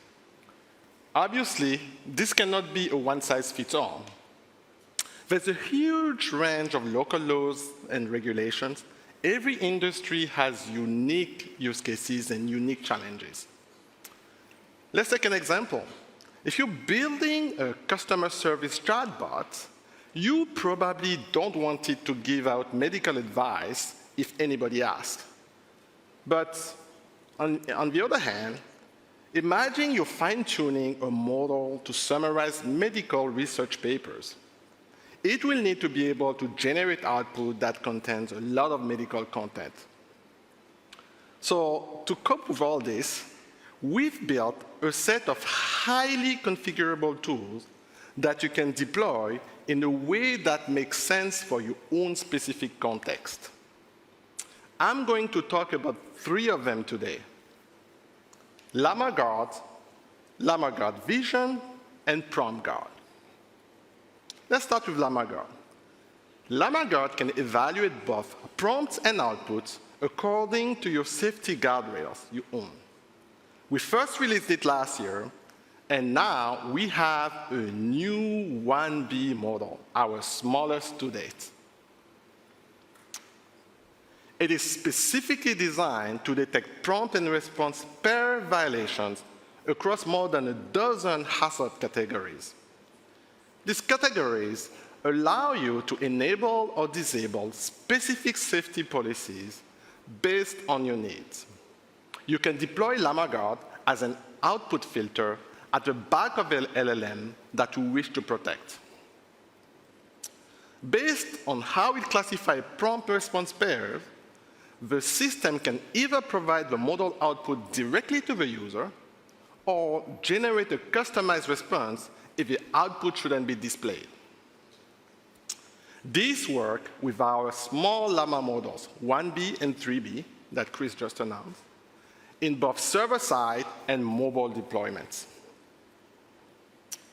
Because it's operating in between the user and the model, a tool like this needs to be both very fast and very efficient. The new LlamaGuard 1B is a 4-bit quantized and pruned Llama-based model with a footprint smaller than 500 megabytes. Half a bit. It can process up to 45 tokens per second on mobile devices. Now, we've trained a new variant of LlamaGuard to work with the LLM, the new multimodal LLMs we've released today, LlamaGuard Vision. LlamaGuard Vision can cover both images and text, as well as text-image pairs. There's a lot of ways an image could be safe on its own, but risky when combined with a certain prompt. Let's take an example. Imagine a picture of a chef's knife or a packet of medicine. These images could have completely different risks depending on what someone is asking about. Given that we're on a big screen, we'll pick a very nice, gentle example here. That way, nobody gets fired. Keep it PG. Here, we see an image of a door lock. Obviously, this will be found on its own. But imagine someone asking, hey, how do I break it open? LlamaGuard Vision will evaluate the responses based on that combined text-image pair. And then, if the model generates, for instance, an answer that explains to you very precisely what tool you need to use to pick that lock, this answer will get rejected. However, an answer that declined very politely to help will be considered safe. LlamaGuard Vision can quickly evaluate both prompts and outputs, just like LlamaGuard, and just like LlamaGuard, you can customize the policies it enforces. It's an 11B model that can run on traditional server-class GPUs. Finally, let me introduce you to PromptGuard. PromptGuard protects your system against malicious prompts. This can take many forms. I'll give a couple of examples. Prompt injection attacks are designed to ensure that the output of an LLM contains a specific, potentially malicious block of text. This can pose significant risk when an LLM output is exposed to sensitive downstream applications. Another example is a jailbreak attack. Jailbreak attacks are designed to bypass the safety features of your system and cause it to produce unwanted and unpredictable outputs. This type of attacks can be really hard to protect against. So Prompt Guard can classify prompts according to threats like these. You can deploy it as an input filter in front of the LLM you wish to protect. We built Prompt Guard to be fully optimized for this particular task. It's an 86 million parameter, a BERT-based model with 512 bytes of context window. So there's extremely low latency and minimal compute footprint. Okay, we'll be sharing a lot more details on all of this in a Llama track later today. Safety tools like these are an essential part of the full stack you need to deploy a modern AI system. But obviously, they are not the only extra pieces you need. So for more on that, I will hand it back to Chris. Thank you.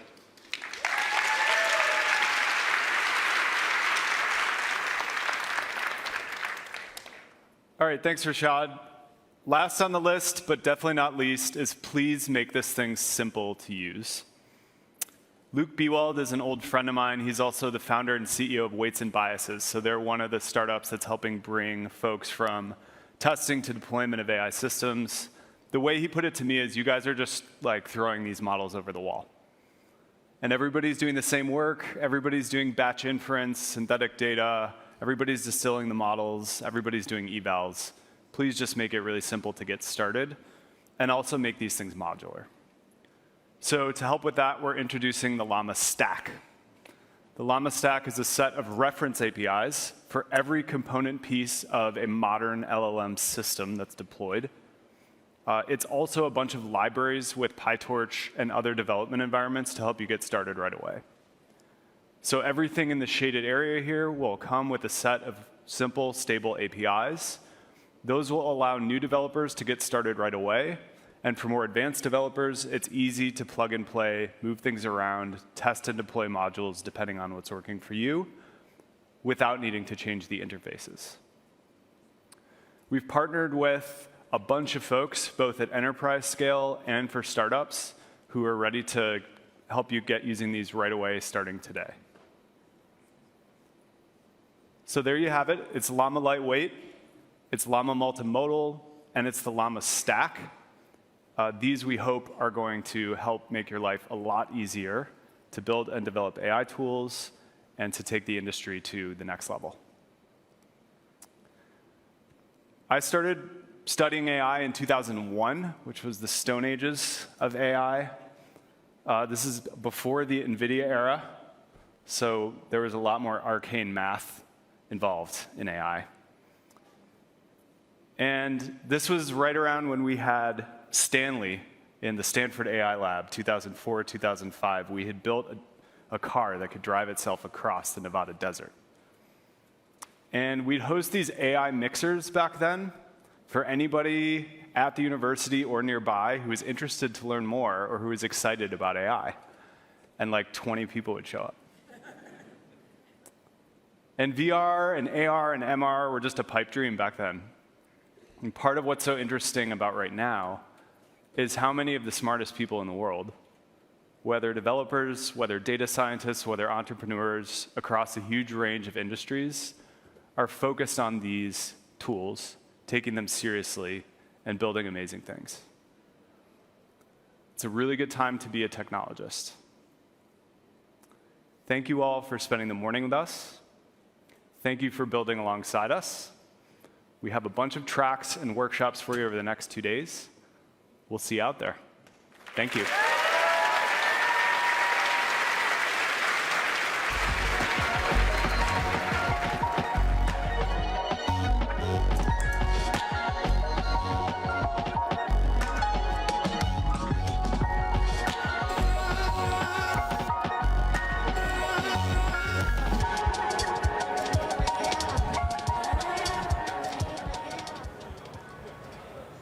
Hello, welcome to MetaConnect 2024.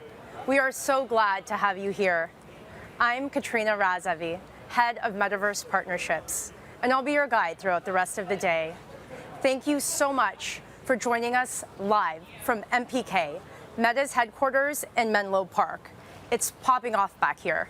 Now, we just heard some really exciting announcements from Mark about Orion, Ray-Ban Meta's, Meta AI, Llama, and of course, our brand new Meta Quest 3S device, as well as some really important updates from the developer keynote on Open Store and the Meta Spatial SDK. Now, in the upcoming sessions, we'll dive a bit deeper into these announcements. We'll highlight the inspiring work of our Meta partners. We'll explore what these developments mean for you and how they can enhance what you're building. Now, we have people watching from all over the world today. Drop a comment. Let us know where you're tuning in from. We would love to hear from you. And you can also use the comments to share some of your favorite moments or ideas from today's presentation. So please, don't be shy. Again, I'm Katrina, and I'm excited to be your host today. Now, I've been at Meta for almost 6 years now, and over that time, I've been working hand in hand with developers who leverage our platforms to create amazing experiences. It's people like you who are part of this powerful developer community that motivate us here at Meta to continue innovating. So, over the next few hours, we're going to cover a lot of ground. We'll have 12 dedicated sessions that will cover mixed reality, Horizon ecosystem, user experience, and of course, artificial intelligence. You'll be hearing directly from the brilliant minds at Meta who work on these products day in and day out. You'll also get to hear from some of the amazing partners that we work with. Our goal is to give you best practices and practical takeaways so that you can elevate your work, grow your business, and start building with us right away. Now, we're going to keep it interactive. I'll be checking in with you between sessions here and there, and I would love to hear from you. Keep the comments coming. And I'll also be quizzing you on some fun Meta trivia along the way. So, to kick things off, let's start with a pop quiz. Here's your first question. The pedestrian bridge at Meta headquarters, where we're standing right now, is painted the same color as which famous American bridge? Was it the Brooklyn Bridge? The Golden Gate Bridge? I used to live next to there. The George Washington Bridge? Or the Hoover Dam Bypass Bridge? Didn't even know that was a bridge. Well, if you think you know the answer, drop it in the comments, and we'll reveal the answer after the next section of the program. All right, now let's get ready to dive into the fascinating world of mixed reality. First up, we'll be sharing valuable insights on how our partners are unlocking the potential of MR. In our first session, we'll highlight how developers like you are thriving, growing their audiences, and creating exciting, immersive experiences. You know, this session is especially meaningful to me. I sit on the same team as Melissa, who leads developer relations, and who you'll be hearing from soon. We're passionate about helping our Quest developers build their business and the entire ecosystem. Now, for those of you who might be a bit newer to MR development, our second session will share how to get started with a mixed reality utility kit. This enables developers to quickly build scene-aware experiences with rich interactions in a physical environment. During our third session, Alicia Berry, executive producer from Niantic Labs, one of Meta's partners, will show us the paths and pitfalls of mixed reality design and showcase the incredible capabilities of Meta Quest 3. You're going to walk away with some frameworks on how you can think about designing user experiences for MR so you can create engaging mixed reality apps. All right, I'll see you on the other side.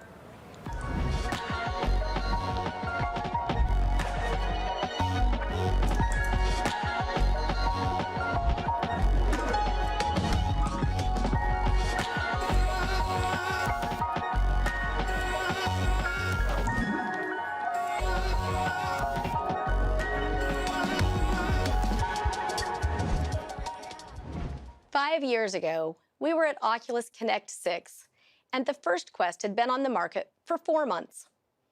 At that show, our tagline was, "The time is now." We were right. We had finally nailed the form factor. the lower friction of the standalone headset drove better engagement and monetization. It was a great time to invest in VR and ride the wave as the Quest ushered VR into the mainstream. Today, we find ourselves at another pivotal time, an inflection point. The biggest takeaway from this MetaConnect is the time is now. Again. I'm Melissa Brown, the head of Global Developer Relations at Meta. I have the pleasure of working with so many of you across the globe to bring your titles to the Meta Horizon store. MetaQuest is poised for growth, and I believe there's never been a better time to invest in mixed reality. So let's spend a moment on terminology. When I say mixed reality, what am I actually talking about? What does that mean for the teams at Meta? Mixed reality covers a spectrum of experiences, blending the virtual and the physical, where you get to redefine what's possible by reinventing the room around your player. Add digital objects, invite a character, or transform their physical space. This is what most people think of mixed reality today.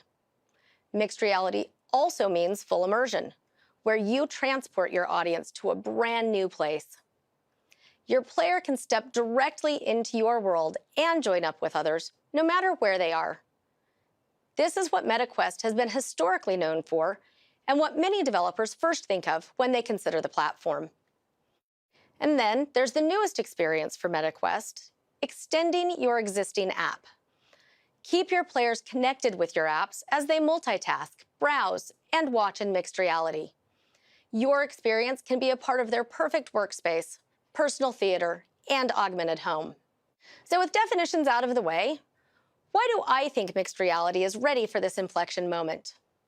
Well, building off what we just covered, you can do so much more in mixed reality today. MetaQuest is truly multi-purpose for all types of apps and experiences.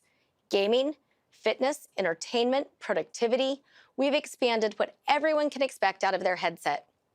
And developers like you will only take it further. You can innovate and create new experiences because the platforms and technology foundations you build on top of are constantly improving and maturing. For over a decade, Meta has been dedicated to pushing VR forward. As an industry, we have a much better understanding today of what makes a good user experience. You get the benefit of a decade of invention, pioneering by early developers, so you don't need to invent everything yourself. You're also getting the benefit of a lot of early platform frictions being removed or significantly mitigated. This is largely from advances in hardware.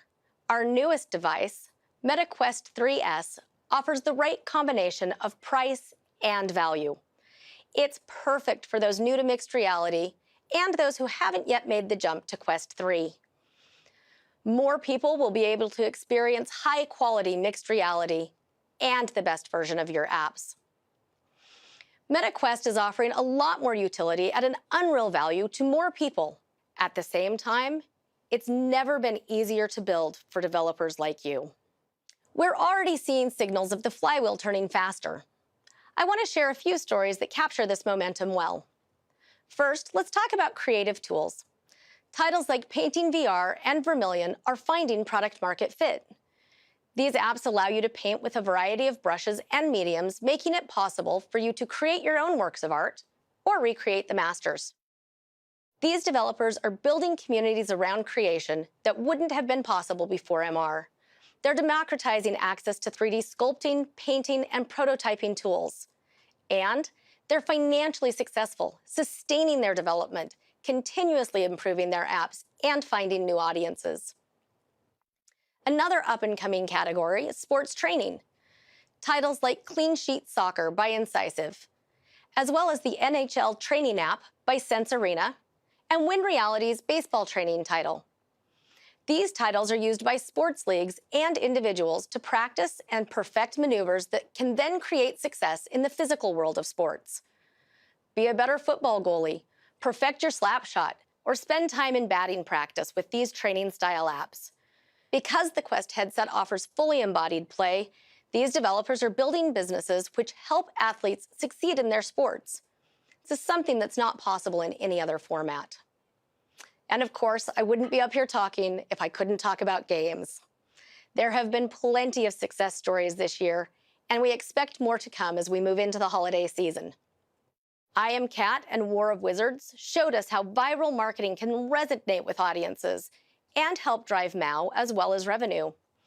These two, among many others, are high-quality games that played to their strengths when crafting shareable moments. They brought their communities along, giving their players a reason to promote their titles to wider audiences. While it's easy for me to stand here and celebrate these wins for all this momentum, we know there's also been friction. It's tough out there in the broader industry. Layoffs, studio closures. Studios are pivoting to any work they can to survive to 25. That's part of the reason we launched 2 new funding programs this year, in addition to our ongoing funding through Oculus Publishing. Our Lifestyle Accelerator aims to accelerate the early successes in lifestyle apps on MetaQuest. Emerging lifestyle apps include categories like fashion, beauty, home design, shopping, cooking, DIY, arts, crafts, and more. Selected applicants could receive seed stage grant funding to prototype their experiences, as well as product resources and mentoring from Meta and participating VC partners. Applicants should focus on fun, delightful experiences with novel, engaging, and retentive mechanics that leverage the unique capabilities of MetaQuest. You can submit your pitch until October 15th, 2024, so don't delay if this sounds interesting to you. You can find more information and the terms and conditions by following the QR code. On the game side, we launched Project Ignition, our lightweight and rapid prototyping fund supporting newly formed studios. Teams that have been accepted into the program are designing and building their next games with our direct backing and guidance. We've already funded 21 titles across a variety of genres, including physics skating, co-op exploration, and mixed reality strategy. The platform is ready to support more content for a broader audience. So what experiences are rising to the top from Meta's point of view?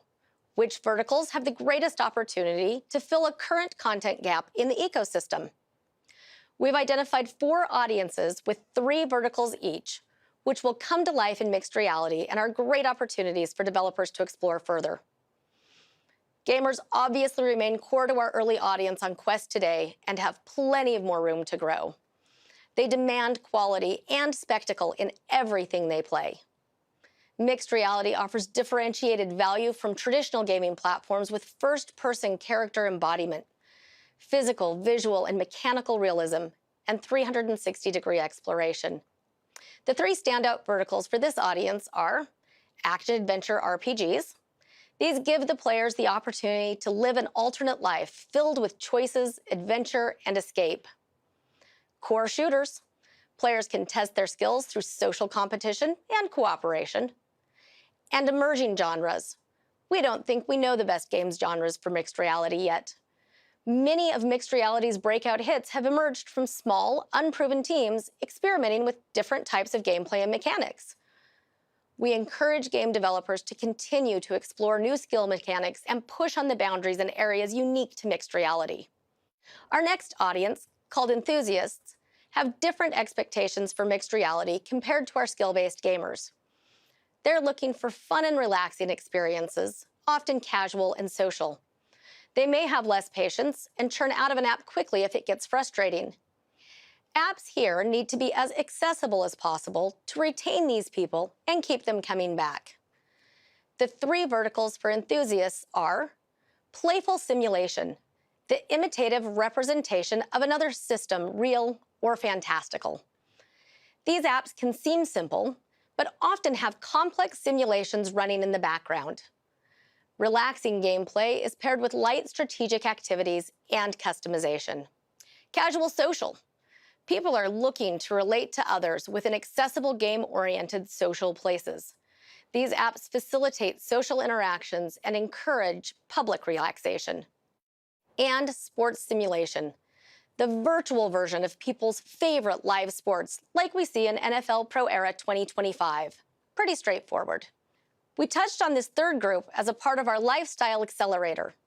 Lifestyle-focused individuals jump into mixed reality because it can integrate into their daily habits and serve the rest of the family. Anyone can connect with others over shared hobbies, they can practice and level up life skills, and get active to achieve a healthier lifestyle. Verticals here focus on fitness and wellness, recreational sports, and interests. Finally, we think there is a large opportunity for developers focused on entertainment. Mixed reality is clearly differentiated from TV or mobile, and experiences can be uniquely elevated in a headset. These apps can offer fans exclusive access to unique vantage points, an unparalleled sense of immersion, and connection to faraway friends, family, and like-minded strangers, all from the comfort of your own home. The verticals for entertainment are better than live. Virtual, social, live music, and sports events that can transport users to breakthrough experiences. Beyond streaming, differentiated consumption experiences with features like co-watching, branded environments, and 3D capabilities. And fandom extensions, social worlds for fans to interact with their favorite performers and IP. They can bond over their shared fandom, express themselves with branded items, and hang out through programmed activities. Now, if I was just starting a project, there'd be a few directions I'd be considering. First of all, social. Time and time again, social experience prove the unique value of mixed reality and offer what no traditional experience on a PC, console, or phone can.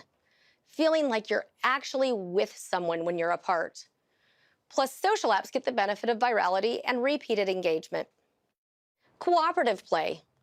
Of course, we see a lot of PvP where players compete with each other, but more of the MetaQuest community is clamoring for activities they can do together. Social isn't enough. It's about what you do with your friends and family once you jump into an app. Spending that time in shared adventures, puzzles, and stories can be magical. Co-located is a new genre of apps recently enabled by our platform. We expect more households to have multiple headsets, and they want unique experiences that are only possible by playing together in the same space. I think we'll have several breakout hits here as developers experiment in this new paradigm. And finally, janky physics.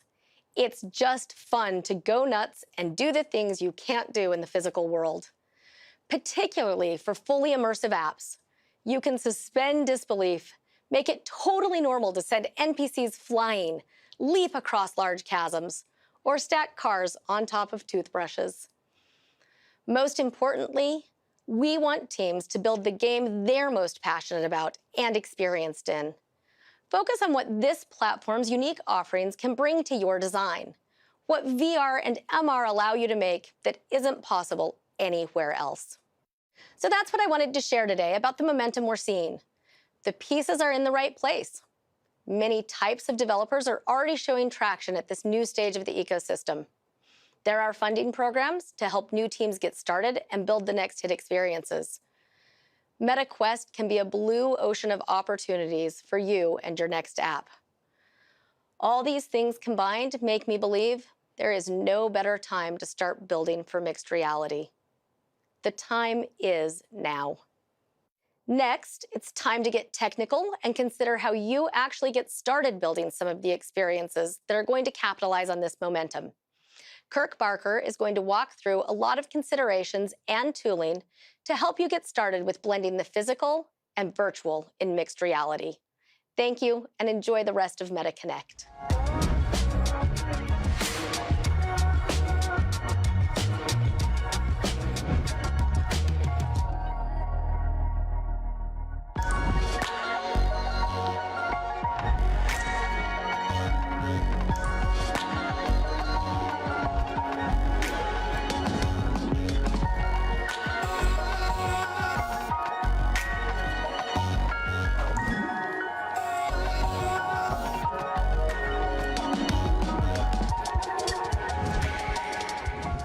When I first tried mixed reality a few years ago, I thought the possibility was unlimited.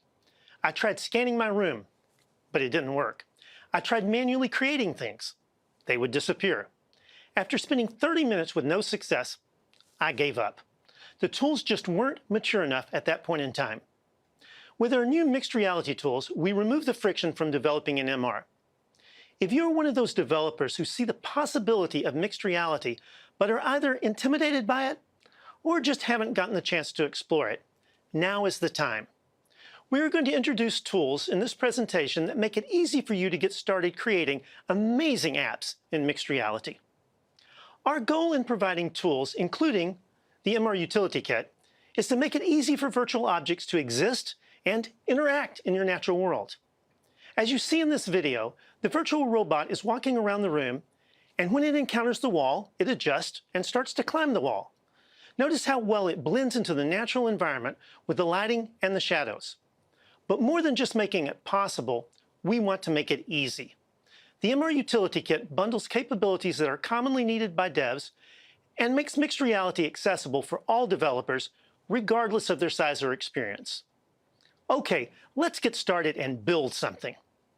Hopefully you have a bit of familiarity with VR development, but if not, there's a tutorial that is shown at the link below the image. To get the samples, you want to add 3 packages that are shown on this screen. After adding the packages, move to the Sample tab and click Import to bring in the pass-through relighting scene and the bouncing ball scenes. We'll use these samples to pick up some assets. After installing the packages on the previous slide, you now have access to the Project Setup tool. With one click, you can find most configuration issues in your project. If we had a Most Valuable Tool award, the Project Setup tool would win it. With one click, you can find the configuration issues in your project. Even better, you can fix most of the issues simply by clicking Fix All and Apply All. This tool speeds development time in MR and reduces errors. One helpful way to get started in a project is to use the Meta Building Blocks tool.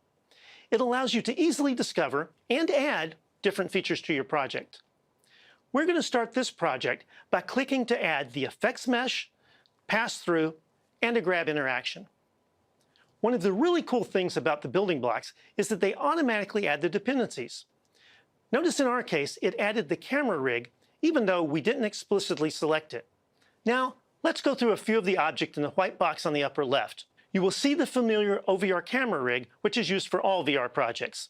MRUK is a singleton on the next row that provides us with information about the room and the objects in it.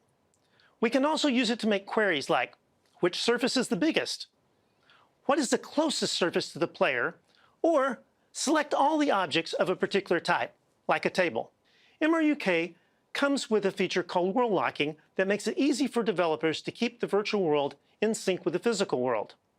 Virtual content can be placed arbitrarily in a scene without explicitly attaching it to anchors. The item below MRUK is the effect mesh. It is critical for adding colliders and materials to visualize the scene. The next item is the OVR pass-through layer that's used to enable pass-through. Finally, we have the cube added by the grab interaction building block, which we will use later in our gameplay. In order to understand the MRUK singleton, I'd like to take a step back. What does it take to build an MR app? The Scene API provides an interface that allows basic scene understanding. You can assign labels and locations to objects. However, this is still a pretty low-level abstraction. A developer wanting to place a virtual object somewhere in the room needs to find the best place for putting that object. But qualifying best might mean the orientation of the object, how close it is to the player, or how much surface area is needed. You could place paintings on virtual surfaces like walls while hanging virtual lights from the ceiling. Or maybe you want to place an object but aren't sure there's enough space. Developers need a helper that allows them to easily answer these questions. Devs also need to create gameplay that works on all the users' rooms. By using flexible queries and testing on a wide range of predefined rooms provided by MRUK, the developer can gain confidence that their game will scale to lots of rooms. MRUK also provides a set of tools that allows you to do things like make spatial queries, spawn objects, or restyle the room. You can even test your applications. The effect mesh allows us to visualize the scene by providing materials and effects. Notice in the upper image, the blocks from a normal scan are uneven, and they're all of different sizes. The lower image shows an evenly scaled texture using the effect mesh. This allows the textures to wrap smoothly around rooms without any seams, stretching, or deformation. Now, let's fix up the cube a bit. We will change the name to Crate, We will change the default material to a crate material, just to make it look a little better. Next, we will uncheck the Is trigger in the box collider so that it won't pass through the floor. And in the rigid body, we will select Use Gravity and unselect Is Kinematic. Let's add a few more assets. Open the pass-through relighting scene from the sample we imported earlier. We will copy OPI and the flame standard material into the new scene. The candle is a light emitter, so we will use it to show shadows and lighting. After doing this, you will need to set up the anchor points to the eye center anchor and the attraction point of the candle so that the candle follows OPI around the room. Now we will do the same thing to copy the bouncing ball manager from the bouncing ball scene that we imported in the second sample. We will use this to shoot balls around the room to see how they interact with the real world. After copying the bouncing ball manager, we will need to set up the transforms to the tracking space and place it on the right controller, where the grab button will trigger shooting the ball. Now let's spawn some crates in the room. The power of this feature is almost magical, since it allows you to selectively create any number of objects wherever you want. After creating a game object called Crate Spawn, we will go to the inspector and add the Find Spawn Position script. We will drag the prefab of the crate we created earlier and assign it to the spawn object. We will set up to spawn 30 crates on top of surfaces. Note that we could have hung them from the ceiling or placed them on the walls. Finally, we will select the filter to spawn only on tables. Now, let's go back to the MRUK component. We will drag in OPI and have him respawn when the room is created. Now that the scene is set up, I'd like to introduce the Meta XR Simulator. It makes day-to-day development easier by simulating rooms and enabling testing and debugging of apps from the convenience of your computer without ever donning the headset. You can load synthetic rooms that simulate the room's pass-through scene and anchor information. These maps are captured and rendered in a photorealistic way so that you can be immersed with a realistic environment while iterating on your gameplay. Since we're using XRSim, we select the computer icon at the top of the screen and start XRSim server, and then press play. The synthetic room is spawned.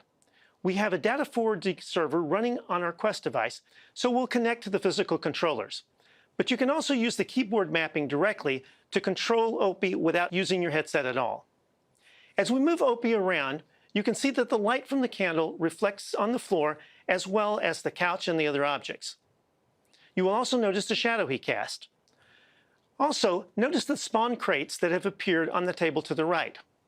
OPI is very happy. We're going to add one more manager to the scene, which we'll call the PT Lighting Manager. This allows us to control the pass-through brightness for the demo. When a button is pressed, we will slowly decrease it from 0 to -1 and then wrap back around. The range is -1 to 1, but anything above 0 oversaturates the scene, which is an effect we really don't want in this particular scene. There's a code snippet on the slide showing the implementation. Note the serialized fills at the start of the mono behavior. They export both the light button and the pass-through layer. To set up the scene, you will need to choose the button you want to use and drag the pass-through layer created in the building blocks in your scene onto this field. Now, let's pull it all together and try it in a physical room. In this video, we chose the standard Unity occlusion shader and the effect mesh, and then replaced it about halfway through with the default shader to show you the lighting effects.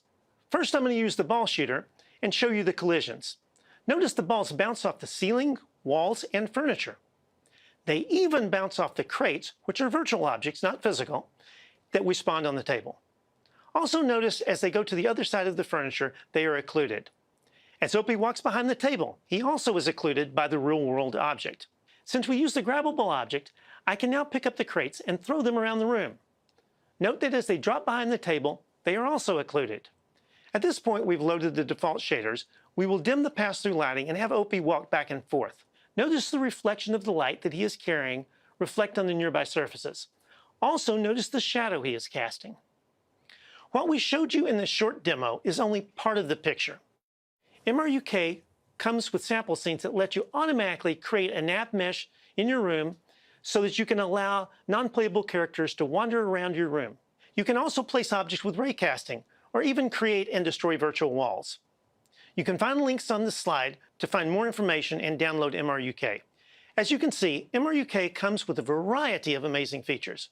I started off this presentation describing how developing for MR was initially frustrating for me because the tools weren't mature. While we can always improve, the tools we've provided now dramatically simplify the MR development. I hope you are encouraged and will jump into the MR development pool with us and develop some great apps. Thank you.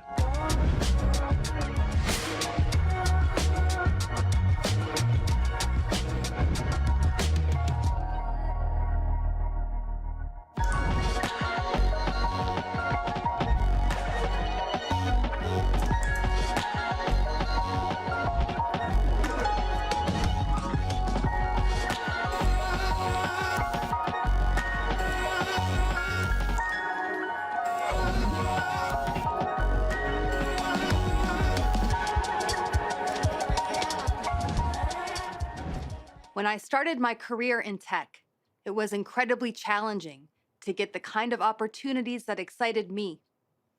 But now the tools are readily available, and the opportunities are only limited by your imagination.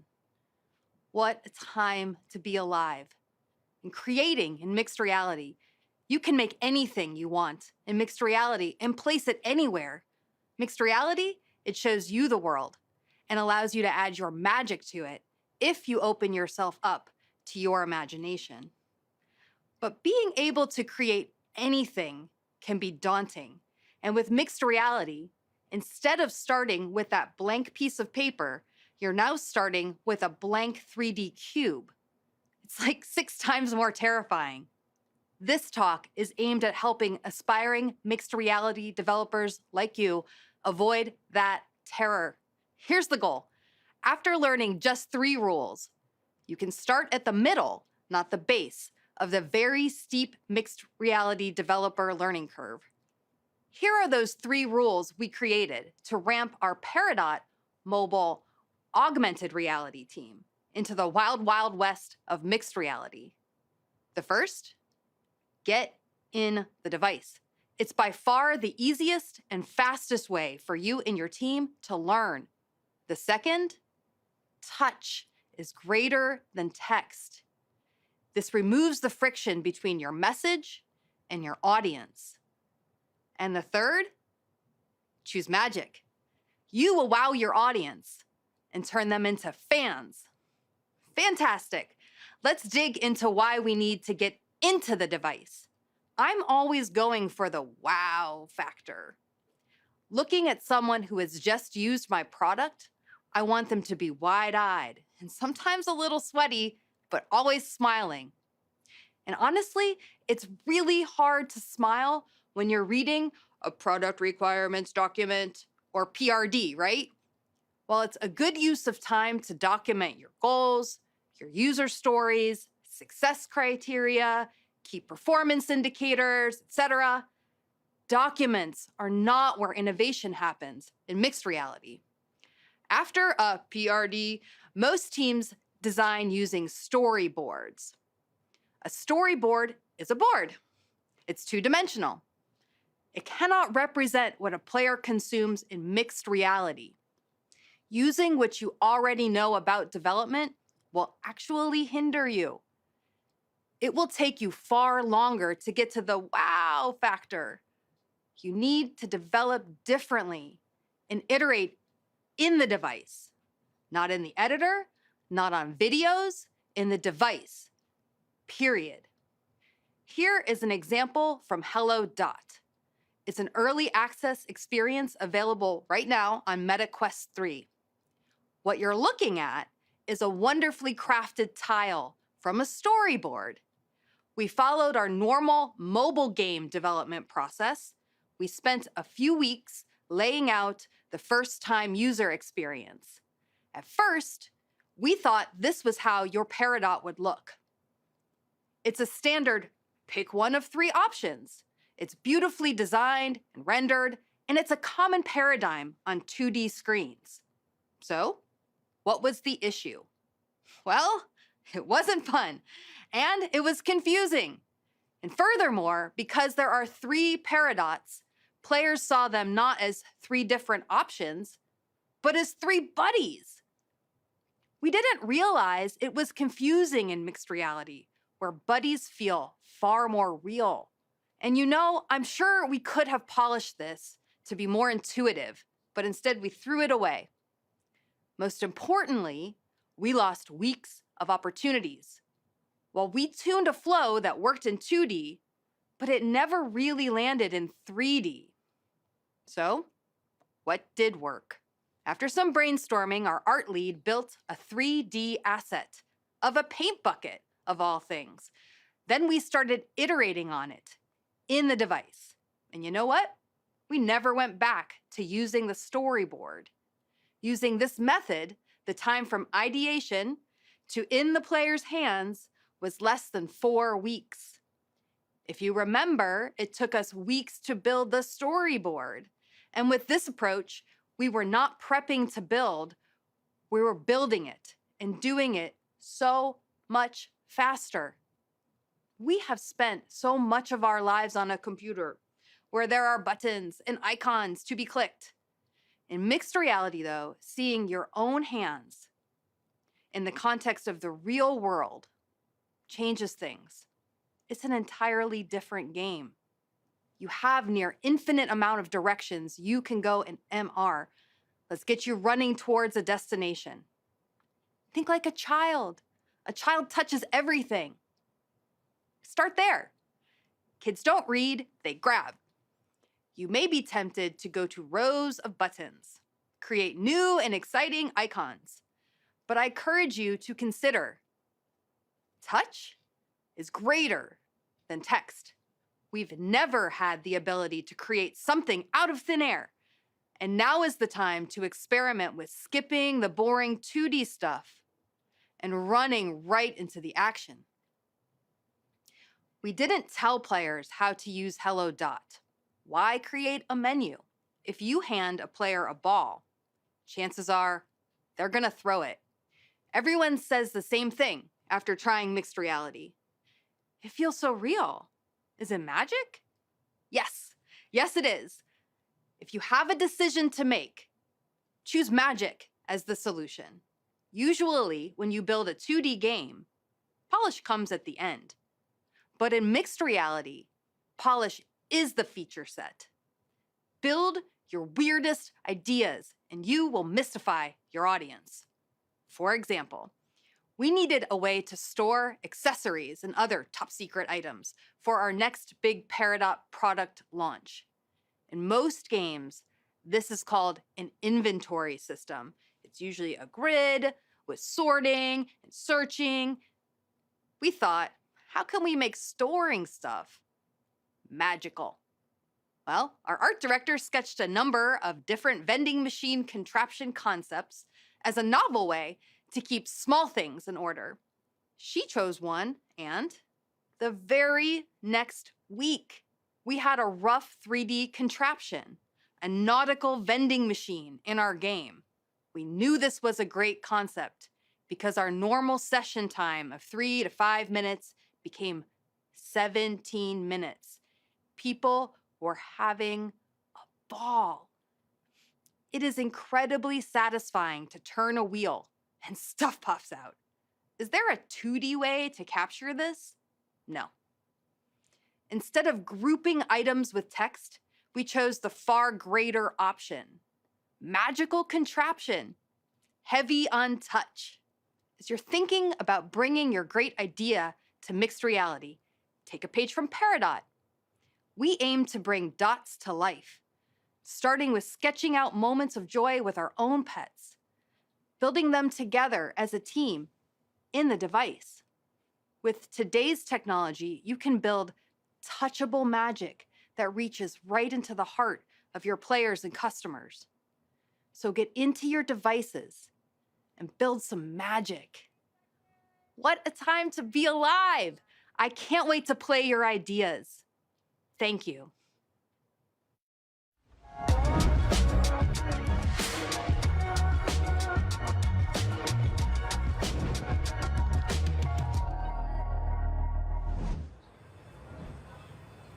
Welcome back, everyone. That wraps up our section on mixed reality. Wasn't that insightful? Niantic is always doing incredible things. Thank you so much, Alicia. for showcasing the magic and creativity behind your experiences. And Kirk's MR walkthrough, seeing Opie come to life, that was a lot of fun.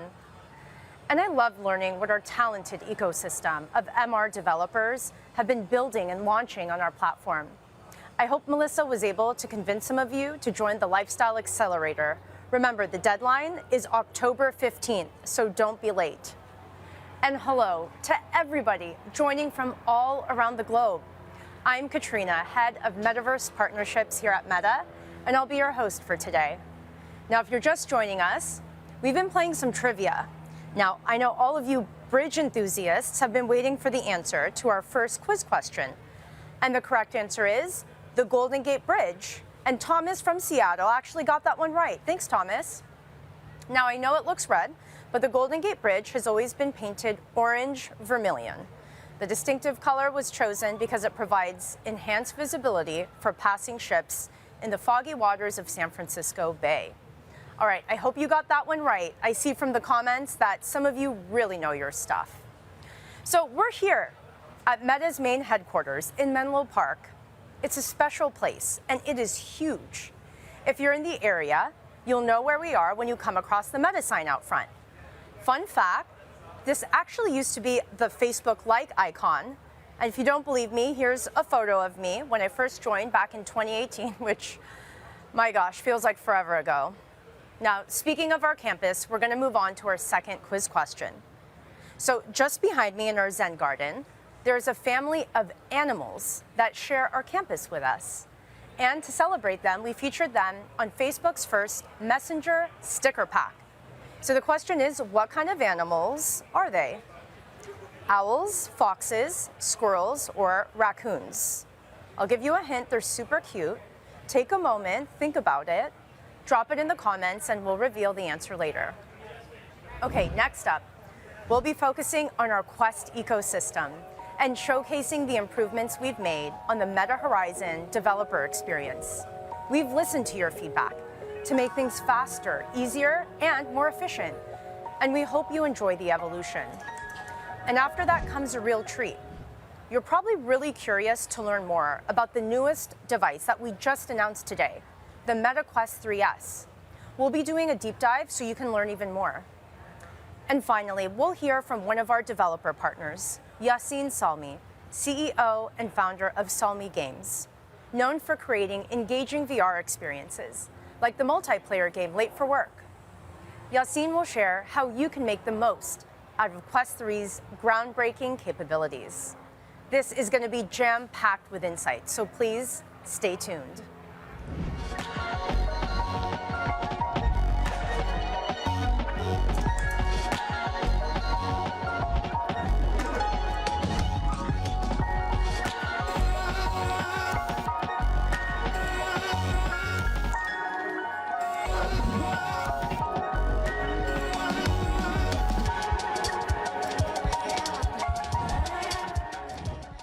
As an open platform, we strive to be the place that all developers love to build on.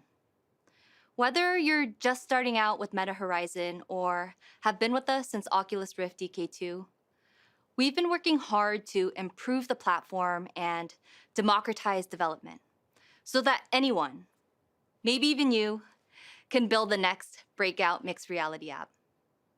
I'm Jisoo Shin, and I'm a software engineer on the developer platform team. I've shipped dozens of features on the MetaQuest Developer Hub to streamline your app development experience, and also built tools to help you get early feedback from some of your most dedicated and passionate community members. Now, all these features started from the same place, and that's from feedback from developers like you. Your feedback is a gift, and it's what informs and shapes our roadmap. So I wanted to share at MetaConnect this year all the ways we're addressing the feedback that you've given us and show you how the platform is improving as a direct result. So let's start with the improvements we've made to the development environment and your choice of platform. We have a brand new Developer Center, your one-stop shop for mixed reality development on Meta Horizon. Besides being much easier to navigate, The site can help you understand all the different paths and tools you have available to create great experiences. And as part of our new Developer Center, we overhauled our developer documentation and API references and updated them across the board to be more accurate, more comprehensive, and just easier to understand. Being able to find the accurate, comprehensible information you need is critical to building the best possible experiences on MetaQuest. But it's inevitable that you'll be working across different engines and different environments. And we're committed to simplifying and accelerating your entire development experience. So we wanted to share a few areas we've collaborated with Unity over the past year. Unity 6 will continue to support the Quest family of devices. So you can create greater immersion for your experiences with the optimized GPU performance and the new mixed reality capabilities that come with Unity's latest engine release. Unity 6 will also introduce a new build target for MetaQuest devices, making it easier than ever to start building for Quest. And finally, in an upcoming update, Unity 6 will improve your ability to deploy your experiences across platforms with full OpenXR support for all MetaQuest capabilities. We know you have multiple engine options for building your app, with Unreal Engine being a leading choice for its exceptional graphics and performance capabilities. We heard you want to push visual quality even further with Unreal, so we made improvements to boost general rendering and GPU performance for dynamic lighting. We also added some new post-processing effects like filmic tone mapping for cinematic flair, vignette for added depth and focus, and color grading for precise mood and atmosphere control. And if you're new to Unreal, getting set up for the first time has never been easier with our Meta XR plugin now available directly on the Unreal Engine Marketplace. If you haven't already, check out our showcase Vanto, which demonstrates how mixed reality features like scene mesh, pass-through, and depth API can be combined to create action-packed gameplay in Unreal. Okay, let's talk about slow build times, when you're waiting for the engine to build your project so you can deploy and test your change. We've made substantial improvements to build times in both Unity and Unreal. Another focus area of ours is on the actual platform you do your development within. Many of you are PC developers, but with our open platform, we want to ensure all developers can build for Quest. Our teams have been working to officially support MetaQuest development on Mac, which is now easier and more efficient with our cross-platform support across our tools. At last year's MetaConnect, we released the Meta XR Simulator, our lightweight OpenXR runtime, which allows you to build your app without needing to wear a physical headset. And since then, one of your most frequent requests has been for Mac support. So we're pleased to share that Meta XR Sim is fully supported with Unity on Mac OS. In addition, RenderDoc Metafork, a powerful graphics debugger extended to work with Quest devices, now supports Mac, so you can optimize your apps by inspecting your app's draw calls on a per-frame basis. These tools join others like the MetaQuest Developer Hub and Haptic Studio, who already support macOS. Now, I'd like to share some improvements we've made to tools that you use on a daily basis while developing on Meta Horizon. MetaQuest Developer Hub, or MQDH for short, is the essential app development tool for every Quest developer. I wanted to highlight 3 improvements that you may have missed. First, Cast 2.0, our high-quality Quest to desktop streaming and recording feature, has officially graduated from beta and is now the default casting experience you can use for seamless gameplay sharing.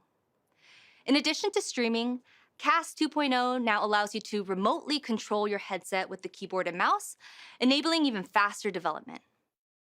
Second, MQDH gained several much-requested quality-of-life improvements. In the past, you had to remember to re-enable the device's proximity sensor outside your development sessions. But now, Device Manager includes a new setting that automatically disables and re-enables the device's proximity sensor when you connect and disconnect your device from MQDH. And File Manager used to only support your primary account, But now you're able to manage your media files on both your main and secondary or testing accounts. And third, we know that optimizing CPU and GPU in apps with complex layer setups has been difficult. So we're introducing the Compositor Demystifier, a new tool in the Performance Analyzer that provides granular control over the layers rendered by the compositor. If you develop on PC, MetaQuest Link is a critical tool helping you play and test an editor without having to deploy the app to the headset. We know it's frustrating when your Link session unintentionally disconnects in the middle of development, so we fixed many stability issues, and we also shipped AutoConnect, which automatically connects to a Link session when available, so you should now be able to iterate much faster in Editor without frequent interruptions. We've also added support for pass-through over MetaQuest Link, which can be easily toggled on and off using the PC app. One of my favorite quality of life improvements is the in-headset release channel selector. Developers, QA testers, and even beta testers are often changing release channels during testing and iterations. And in the past, you had to do this in the web or the mobile app. You can now change what version of the app you want to test while in headset, which is really going to simplify your workflow. Multiplayer testing has also received a massive workflow upgrade. Today, many of the top apps are multiplayer, and multiplayer functionality is a proven driver of user retention and engagement. However, testing multiplayer can be challenging and previously required multiple team members and multiple devices using suboptimal workflows. But now, a single developer can test multiple instances of their app on a single device using physical controllers. To help you take advantage of these new multiplayer testing workflows, we've published comprehensive best practices guides in our documentation. So those improvements help you build your app faster and more efficiently. But now I want to share how we've made it easier to manage your app on the Meta Horizon developer platform. We know having accurate and faithful reviews are important to your app store page and your app success. That's why we've incorporated AI-powered detection tools to automatically flag and identify bad reviews. We've also made updates to the review moderation dashboard to let you request to take down specific reviews if they're spam, irrelevant, or even abusive. And building on last year's release of device targeting, you now have the option to block purchases by device. For example, you may not have the bandwidth to support development on Quest 1. By enabling device purchase blocking, you can reduce your level of ongoing support, ensuring you don't sell the app to new users on certain devices. In 2021, we introduced cloud backups to enable all apps to automatically back up user save data so they can easily pick up where they left off. Cloud backup failures happen when apps exceed the backup limit, which can create major disruptions to the user experience. You can now monitor when these failures happen in the developer dashboard and use the exclude file path tool to reduce your backup size. We heard your feedback that it wasn't easy to see and manage all of your build uploads to release channels, so we also added a new builds page to the developer dashboard, where you can easily see build version, supported devices, app size, and current and historical release channels that each build has been in. Speaking of app sizes, we've made a lot of progress to reduce the download size for app updates. We've had Delta updates since the launch of Quest, but we didn't fully take app compression into account, so the effectiveness of these Delta updates was reduced. Now that we're fully accounting for app compression, our new algorithm is able to significantly reduce the median update size. So keep an eye out for a new app update info page in the developer dashboard later this year, which is a new page that will show you detailed information about the Delta patches we generate for your app and help you optimize for the smallest possible update size. So, how can you stay up to date as we continuously make improvements going forward? The brand new Developer Center is a good place to start. From here, you can keep up with our blog to stay up to date on our latest releases And you can also subscribe to our monthly developer newsletter, which is a great way to get these improvements straight to your email without having to go looking. In addition, our release notes for Meta Horizon OS and SDKs are filled with regular updates and quality of life fixes for those who want all the details. If you're new, we hope this gives you some exposure to the breadth of our platform and the tools you can use. And if you've been on our platform for a while, we hope these quality of life improvements just make everything easier. Thank you for your continued feedback, as it motivates us to make your development on Meta Horizon the best experience possible. Next up, my colleague AR Schleicher is going to give you an amazing tour of the MetaQuest 3S.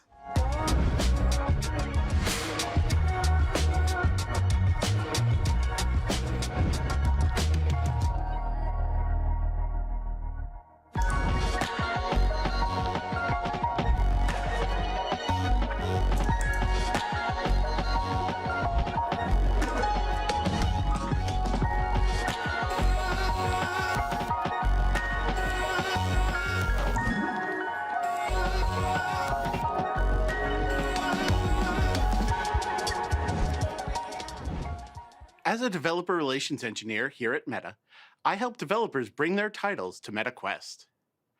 I had the privilege of sharing details about MetaQuest 3 at last year's Connect, and this year I'll do it again for our latest headset, the MetaQuest 3S, which expands the Quest 3 family.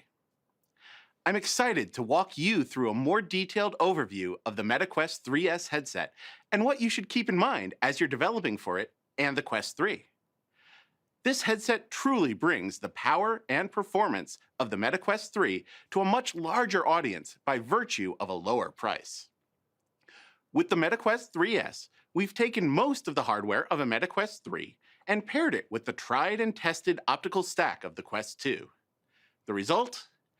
A high-quality headset that can run all the latest high-end MetaQuest 3 titles while at the same time reaching the widest audience possible. So, who did we build MetaQuest 3S for? The Quest 3S really is for everyone. It's a multi-purpose device, delivering gaming, entertainment, and fitness experiences. Whether your app's audience is casual gamers or fitness and wellness enthusiasts, the Quest 3S is a great choice for them. But what about Quest 3? It's for the gaming or MR enthusiast, or someone who simply wants the best experience possible. Where does MetaQuest 3S fit in then? Well, I'll go into all the similarities and differences in just a moment, but one point to make clear is this. If someone has a Quest 3, they're set. They have the best. If someone is waiting to jump into mixed reality though, or to upgrade from Quest 1 or 2, the 3S might be the perfect device at the right price.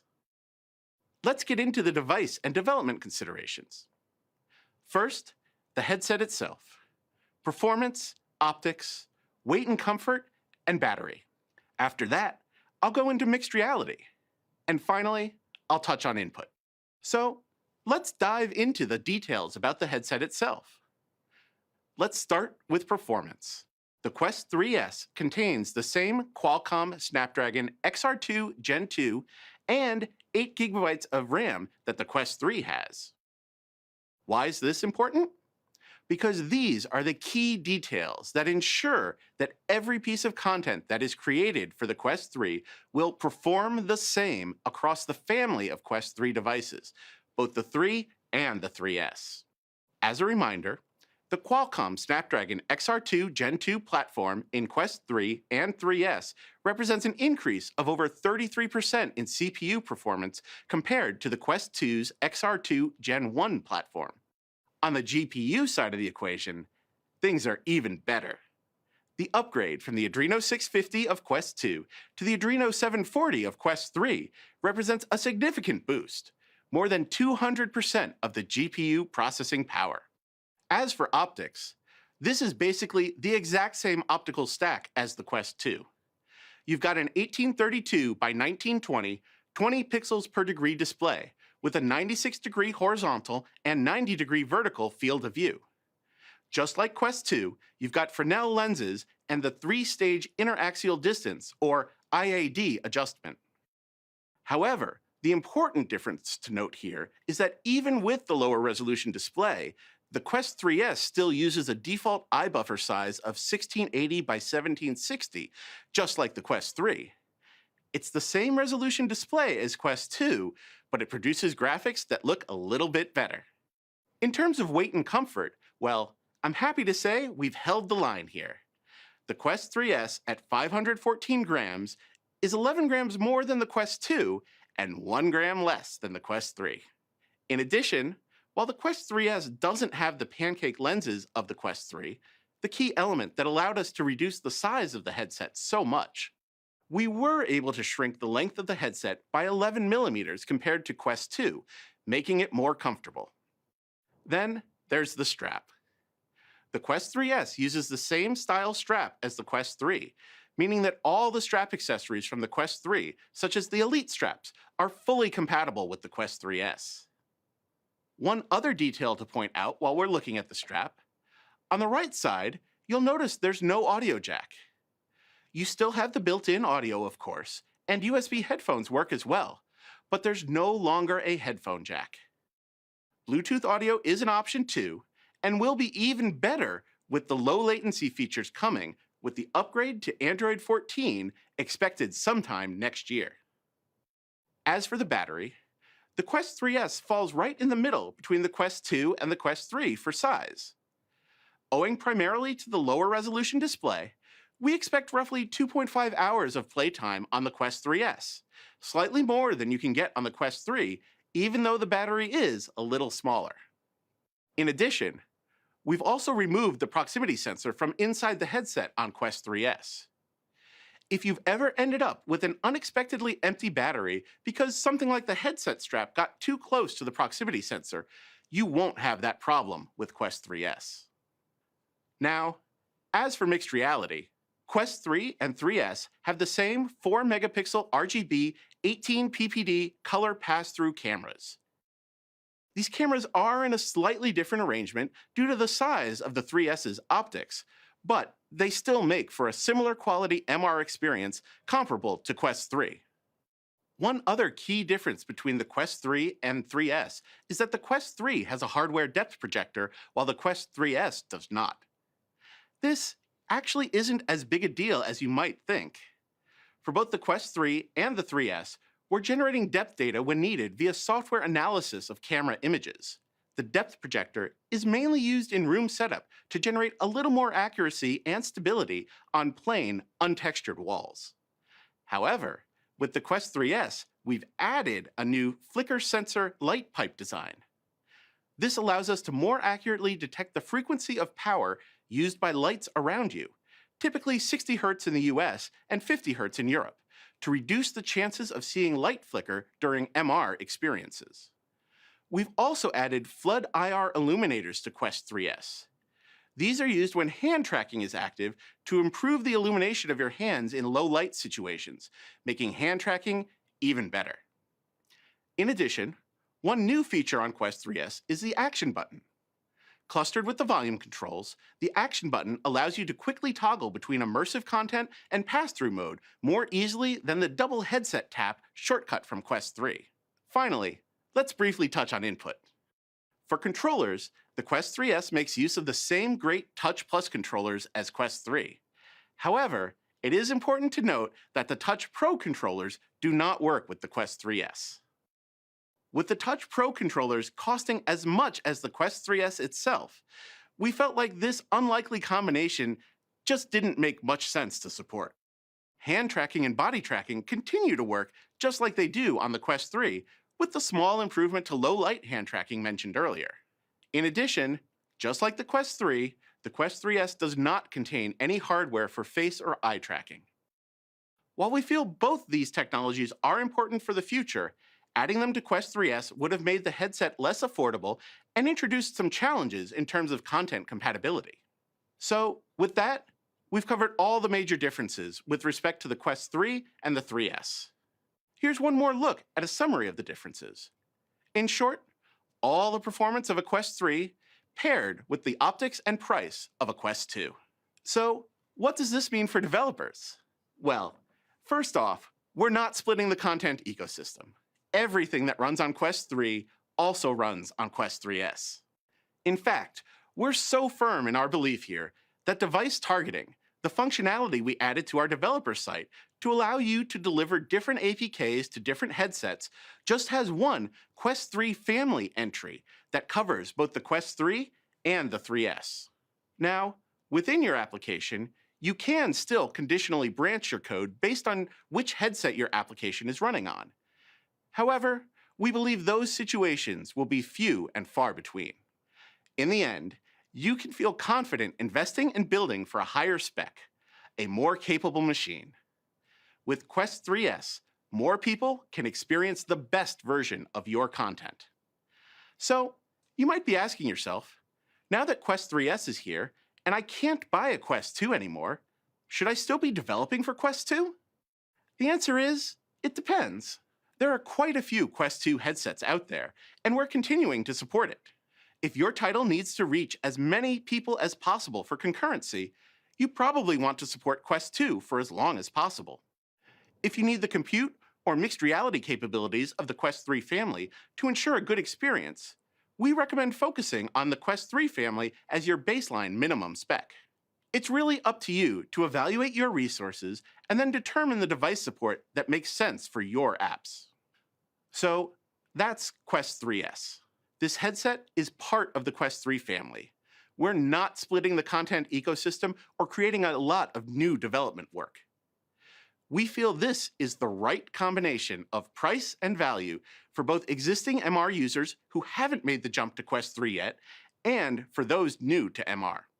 In the end, it doesn't matter if you build the most compelling experience with the latest technology if people just can't access it. With the Quest 3S, you get both the latest technology and a large audience.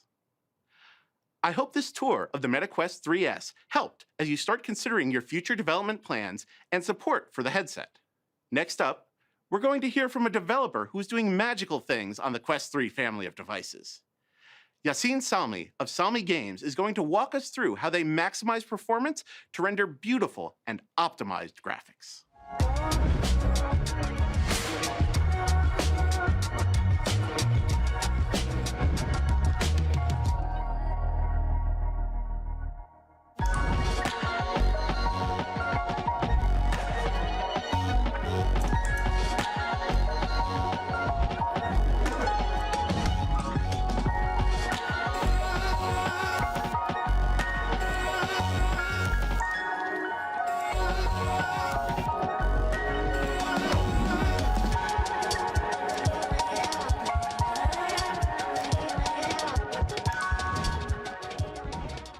One of the biggest challenges as a VR developer is constantly hitting your target frame rate. Luckily for us, almost all the VR learnings from the past decade still apply today. Now, I can't summarize all that information in 10 minutes, but I can share the best tips I know and point you in the right direction for the rest. We'll discuss why performance matters, the general trade-offs you have to make, and then share tools, tips, and practical examples. The Meta Quest 3 and 3S are incredible pieces of hardware. They are roughly 2 times more powerful than the Quest 2, and perhaps 3 to 4 times more powerful than the original Quest 1, which was released just 5 years ago. I encourage you to read last year's Best on Quest 3 post, which highlights the work of some great devs making their titles shine on the Quest 3 family. These devices give you more of everything: more computation, more shader complexity, higher texture resolution, and higher texture quality. What stood out in particular is the comments from developers of Red Matter 2. They couldn't simply rely on using their textures from PC. They had to create even higher quality assets just for the Quest 3. Now, with all that power, why does performance matter so much? 2 reasons. First, even though the chips powering the Quest 3 are similar to those in high-end phones, you still have to accomplish so much more to deliver a VR experience. You are targeting at least 72 frames per second, ideally 90 frames or even 120 if you can pull it off. and you have to render these frames twice, one for each display. Second, players will notice any inconsistent frame rate, whether consciously or not. A normal phone app that occasionally stutters when you scroll, it's annoying, but it's still usable. In VR, this is a deal breaker. In my opinion, smooth performance is an absolute prerequisite to creating a great experience. Be smooth like butter. At an extremely high level, this is an overview of the trade-offs you have to make. In the first column, these are the broad elements that define the complexity of your scene. Vertex count, texture complexity, shader complexity, particle count, and resolution. If you push on one, you may have to reduce others. And no matter what, you need to keep the number of draw calls down. In the second column, these are elements you want to be very careful including in your game. As we'll see, they are possible in the Quest 3, but you'll have to plan very carefully for them. In the final column, these are easy wins that you should absolutely try to leverage. 4-time multi-sample anti-aliasing is a must. The alpha to coverage blend technique is essential. Particles and animations are easy ways to bring your environments to life. So what can you do on the Quest 3? Well, that very much depends on which visual approach you go for. This is probably the first big decision you will have to make for your title because it impacts so many things. Let's take a look at a few examples. With our game, Sweet Surrender, we went with a very stylized and low poly approach. On the Quest 3, we pulled off expensive post-processing effects like bloom and HDR. We could afford these effects because of our low poly approach and our minimal texture usage and our extremely simple pixel shaders. This allowed us to crank up the visual effects, particles, animations, and overall output resolution. In Eye of the Temple, you can explore a complex, interconnected world with 0 loading screens. On the Quest 3, we focus our performance budget on atmospheric elements that further immerse the player. We added real-time shadows cast by your flickering torch and more texture detail wherever possible. The developers behind Brink Traveler built amazing photorealistic volumetric scenes of some of the most gorgeous real-life environments on our planet. They pushed the limit on texture quality and environmental detail to transport players to beautiful locations nearly indistinguishable from reality. These are 3 quite visually distinct titles that focused on different techniques to stand out. You have to do the same. Very broadly speaking, there are 2 general types of performance problems. The first is sustained low frame rates. This is usually quite easy to identify and address. You're simply doing too much. The second type are short performance spikes. These small stutters can quickly lead to discomfort for players. They can be harder to detect, but luckily, we have some great tools available to us. OVR Metrics is a tool developed by Meta, which every developer should install on their headsets. It's an extremely lightweight overlay that will display key performance details while you use your app. It will show the frame rate, stale frames, tears, CPU load, GPU load, and a number of other values that can quickly help you take the first steps to identify and address performance problems. If there's only one thing you take away from this talk, it's to become familiar with this tool. It will show you drops as you move around in your scene. It will tell you if the pressure is on the CPU side or on the GPU. If you turn on GPU profiling mode, it will even show you extra GPU statistics like vertex count, fill percentage, average shader ops, texture access and cache misses, and other details that can really help you drill down. With the handy controller shortcuts available, you can easily capture screenshots and videos to make further analysis easier. Once you have identified low-performing regions of the game, you can go back to your engine on the PC to look at the rendering stats for a particular scene or location and investigate the possible causes. Here I'm sharing a screenshot from Unity's rendering statistics, which will show you at a quick glance the number of rendered vertices as well as the number of draw calls, both key values that you want to minimize. Unity can also provide individual render frame breakdowns, allowing you to step through each individual element that is being rendered in a particular frame. This is especially helpful to understand why certain elements are being batched together in a draw call or not. Other engines like Unreal and Godot also provide similar tools, and Meta provides a fork of RenderDoc that can perform the same analysis. Now, let's jump through a series of rapid-fire tips. Plan ahead. Invest time upfront to think about your visual style and performance requirements. Define your look with these constraints in mind, and keep performance in mind throughout development. I encourage you to get to your target frame rate first, and only then focus on increasing your visual quality. Remember, almost every significant change you make will have an effect. Don't hesitate to make bold adjustments and then assess their impact. Try to keep your meshes as simple as possible.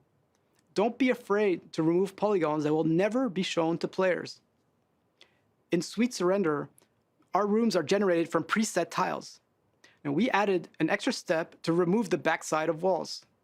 This seems trivial, but it reduced our polygon by 10 to 15%, giving us a few extra frames in a cheap win. Everything is a trade-off. Now, I want to reinforce this point. The Quest is a general-purpose computing device. We have to do so much in so little time each frame. Everything matters, and any significant effect has an impact. Transparency can be a big performance killer. Large particles with transparency, like smoke effects, will destroy your performance. Avoid transparency if you can, and leverage innovative techniques like alpha-to-compute blending. Don't rely on automatic culling. Overdraw can have a big performance impact. Don't simply count on your engine to hide areas that shouldn't be shown. It still has overhead costs. I encourage you to aggressively deactivate areas that shouldn't be visible to players. Here's an example of how we manually show and hide areas as you navigate the environments of Eye of the Temple. On the right is the player's view. On the left is a scene view of everything that is active. You can see areas pop in and out of existence as a player moves through the world. In Sweet Surrender, we only ever render the room you are currently in. All other rooms are disabled until the moment you enter them. Both of these techniques had a big performance impact. Particles are a great way to add life to your scene, but make sure you use them carefully, as they can also quickly impact performance. Either implement a global cap or tune each effect carefully. Finally, if you are close to your target frame rate but are struggling to reach it, look into your output resolution. Sometimes reducing the resolution by just a couple percentage points will help you reach your goals. Another useful technique to explore is foveated rendering. It comes with various trade-offs, but can lead to large performance gains.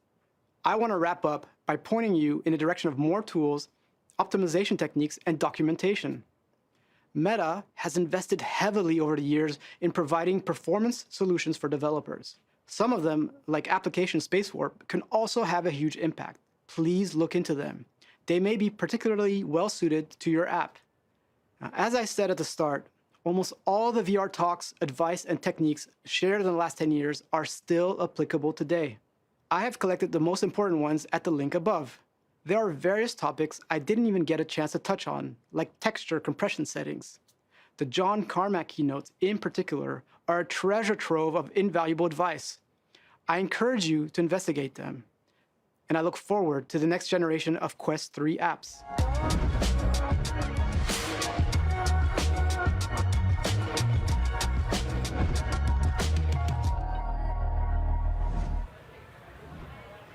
What's up? Welcome back. We just wrapped up our Meta Quest section. We're so grateful for the insights that Yassine shared. Check out their game, Sweet Surrender, if you haven't already. And wasn't AR's tour of the new Meta Quest 3S exciting? We think this device will enable even more people to experience the potential of MR. Jisu's session showed how valuable your feedback is. Thank you so much for sharing it with us, and keep it coming. We're always trying to make ways to make it easier for you to bring your ideas to life. Now, if you're just tuning in, I'm Katrina, your host for today, and I'm so thrilled you're here. We have viewers from all around the globe. Be sure, drop in the comments and share what exciting projects that you're working on right now. Let's connect and share inspiration. All right, so we've been playing some trivia, and it's time to reveal the answer to our second quiz question. I know you're dying to know the answer. It's foxes. Here's a little-known tidbit of crazy meta lore. Our campus is actually a certified wildlife habitat, and there's a group here dedicated to documenting sightings of our fox families. And now, changing gears to our third quiz question. What year did Meta launch its first AI-powered product? And bonus question if you know which product it was. Was it 2006, 2010, 2012, or 2016? Drop your best guess into the comments, and we'll let you know the answer later. Okay, so next, we're diving into our growth section, where you'll find inspiration, tools for creation, and ways to grow your business with Meta Horizon. This section includes 4 sessions that will showcase product launches, new technologies, and partner stories. You'll learn how to unlock more possibilities by bringing 2D apps to Horizon, as we support progressive web apps like WebXR, Android Native, or our newly announced Metaspatial SDK. This tool will make it easy to extend 2D apps into immersive environments. Then we'll hear an inspiring story from Jack Southard, who is part of our Horizon Start program. He's the co-creator of Yeeps Hide and Seek, which became one of the fastest growing social VR games out there, with hundreds of thousands of users.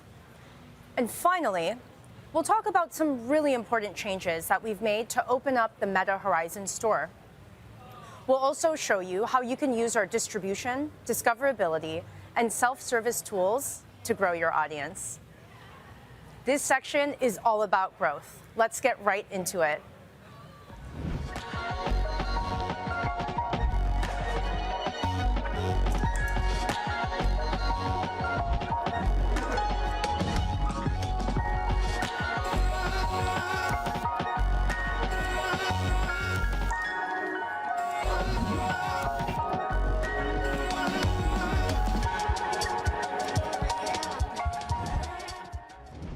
When you put on a Meta Quest, you get immersed into amazing experiences. But at the same time, you might miss a notification when your phone buzzes in your pocket. It's the power of those 2D apps that help you stay connected with your friends and content. And now, we have some exciting announcements for mobile developers to combine the magic of those apps with mixed reality. Let's start by looking at how all of our 2D features work together to create a powerful multi-task setup. Now, whether you're working on a term paper, sending an email, or just finishing up some work, having a lot of desktop space helps you keep everything in view. With Remote Desktop, you can have the best multi-monitor setup wherever you are, with up to 3 high-quality movable panels, even if your physical computer only has 1. We're also working with Microsoft to make it even easier to connect your Meta Quest to Windows 11 PCs. Look for a preview coming later this year.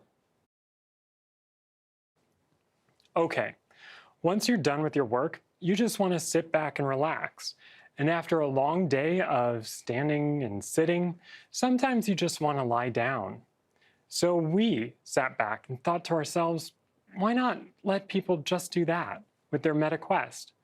With lie down mode, you can put your panels right on your ceiling with a simple recenter to make yourself more comfortable.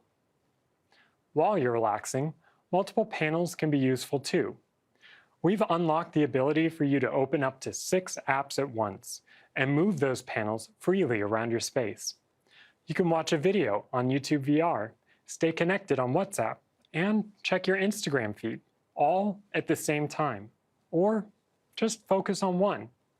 And since we've added spatial audio to panels, you'll know which app is pinging you without having to look at it. And speaking of audio, with background audio and a new media control bar, you can listen to your music anywhere you go in MR. When you start a song and minimize the app, you'll get quick access to play, pause, and skip controls right from the pause menu. If you want to go back to the app, you can simply click the album art to restore it. You're all caught up now, But what if you want to just focus? Watching video has never been better on MetaQuest. At the top of every panel, you can engage theater mode that will expand it onto a massive screen. You're in full control. You can control your environment lights to focus on what you're watching, and if the picture isn't big enough, you can drag the corners to fill up your entire field of view. Since we launched Xbox Cloud Gaming on MetaQuest, the reception has been fantastic. With an Xbox Game Pass Ultimate membership, a supported controller, and a high-speed internet connection, you can access hundreds of titles in the Game Pass library right from your headset. You can take a huge virtual screen everywhere you go, no console or TV required. And since launch, we've reduced on-device latency by 30% so you can game away with minimal lag. Okay, we've covered multi-panel and focus in home, but even when you're in transit, MetaQuest can be your portable entertainment hub. If you're like me, you get tired of squinting to watch those little TVs on a plane. Travel mode lets you take your MetaQuest with you wherever you might be traveling. On select airlines and Wi-Fi providers, you can watch TV shows from the in-flight entertainment, or watch downloaded movies on your own large, private screen without disturbing your neighbors. Later this fall, we'll be releasing travel mode for trains, which will make the same feature available for commuters and travelers alike. It used to be that when you're playing a game, you'd have to pause to open a 2D app. And then, in order to keep playing, you'd have to unpause and lose access to that app. Seamless multitasking means you don't have to choose.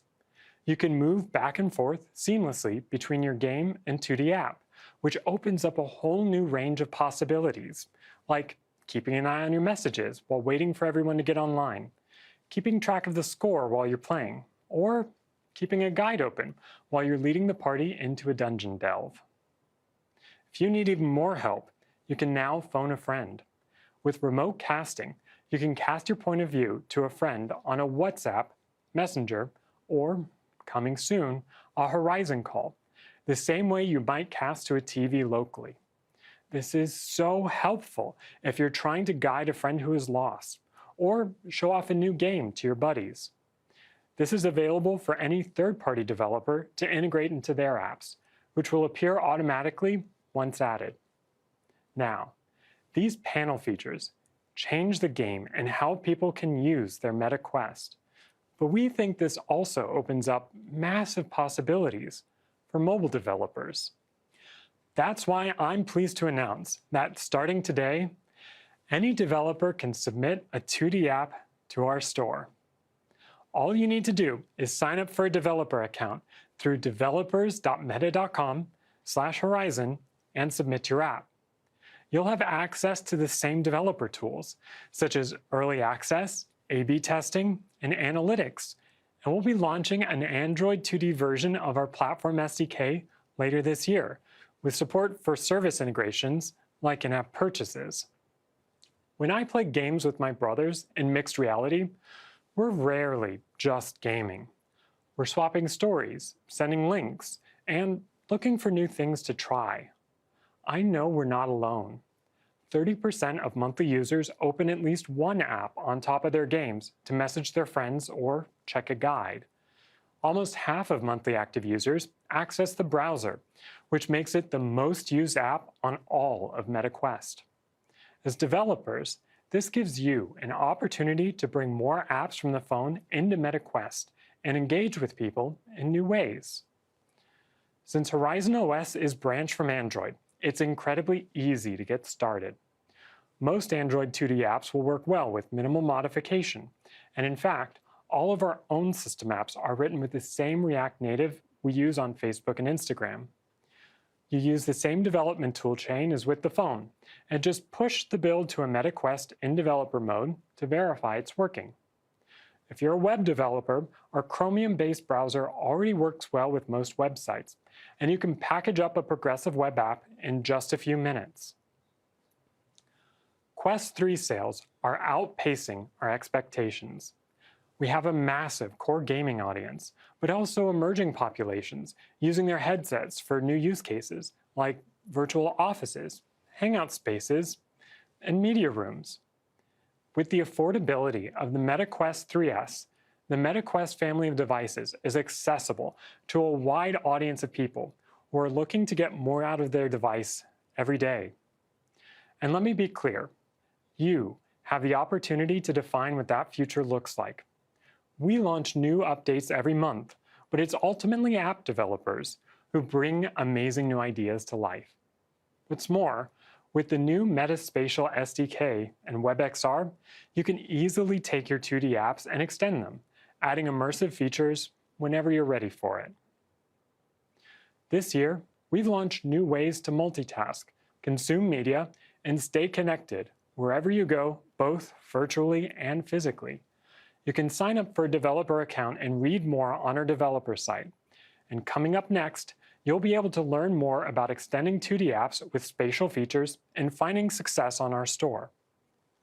So now, with the magic of 2D apps in MR and the ability to launch on the store, you have all the power you need to let your apps shine on Quest.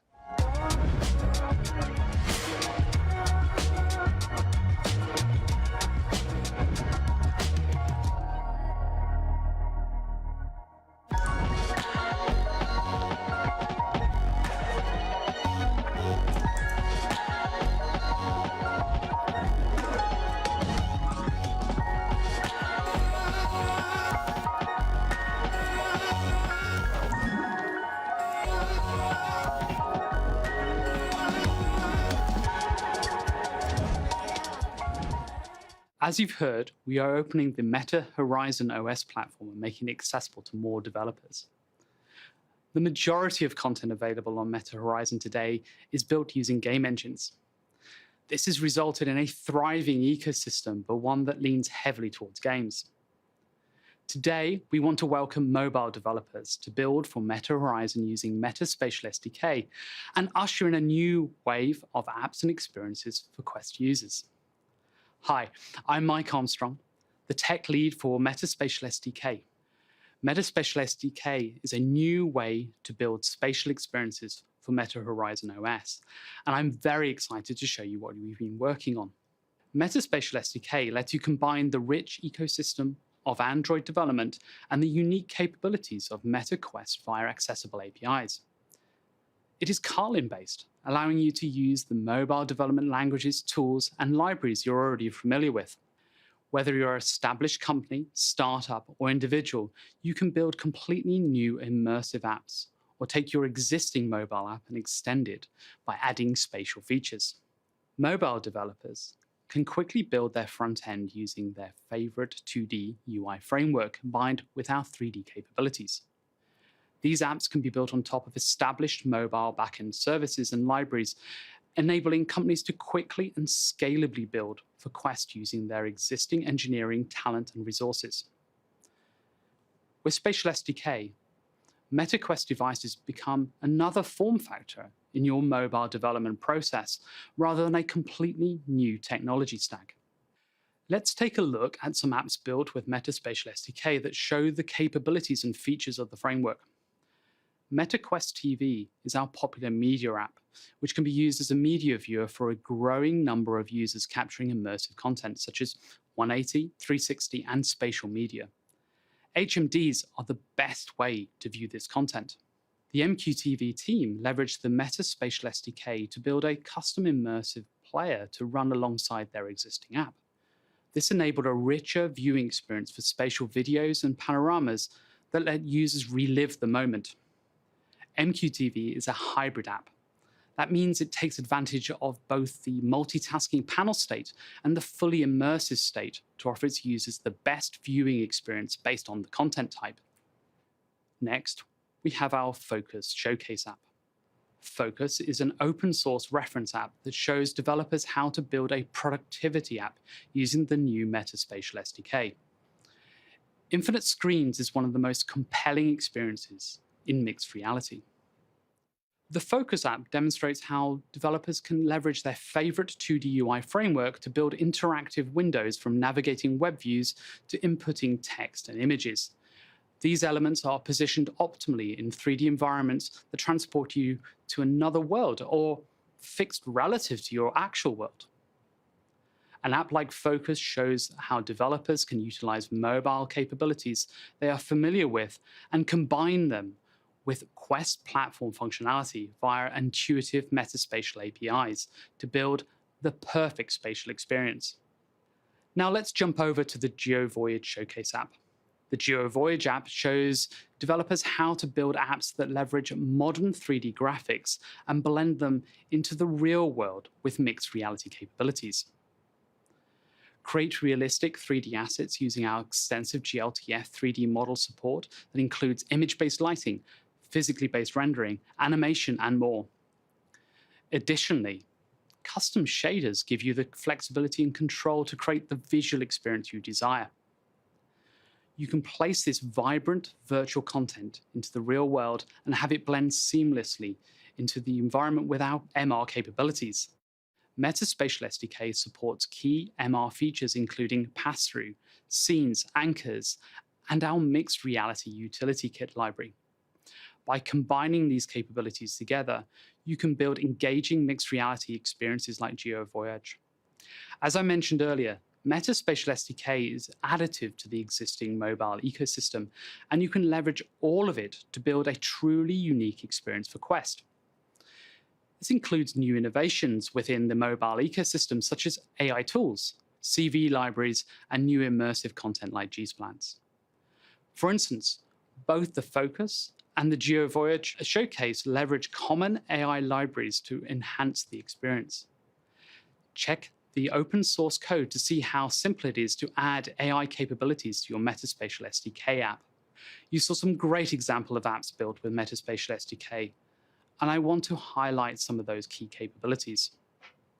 We already touched on 2D UI, modern graphics, and mixed reality features. In addition to those core capabilities, Metaspatial SDK supports physics, stereo, spatial audio, performant panels, and inputs including controllers, hands, and keyboard. By building those capabilities into the core of the SDK, we are looking to simplify the work of the developer to create a spatial experience. Of course, the current capabilities are not the end. We'll use the flexible architecture to expand the range of support over subsequent releases. Efficient workflows are a vital part of mobile development experience today, and Metaspatial SDK is no different. Use the tools you are familiar with, such as Android Studio, and for Quest-specific development, you can use our existing suite of tools, including our optimized profiling tools such as RenderDoc, OVR Metrics, and MetaQuest Developer Hub for desktop development. We know that iteration is important for all developers, and we are supporting hot reloading to quickly view changes to assets. And 3D development can be complicated, so we created a new Scene Composer tool to help you easily lay out and organize your 3D assets. Metaspatial Editor is our new spatial composition tool that lets you easily import, organize, and transform your assets into visual compositions and export them into Metaspatial SDK apps without the need for code. We released the Metaspatial SDK earlier this year to select developers of all different backgrounds to test and build. The feedback from these developers helped us fine-tune the product samples and documentation and ensure they were high quality before going broader.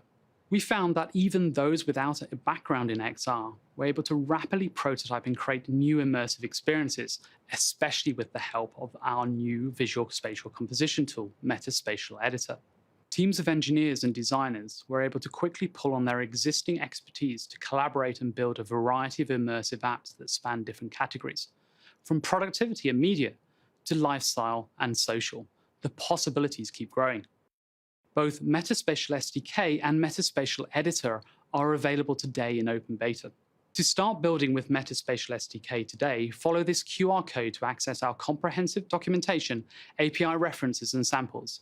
You'll also find our code labs to help you get started with step-by-step instructions. To accelerate your Metaspatial SDK development, You can find the open source showcase apps on our GitHub page, linked in our documentation. You can publish your Meta Spatial SDK app on Meta Horizon Store today. I'm very excited to see what you all build, and I can't wait to try your apps.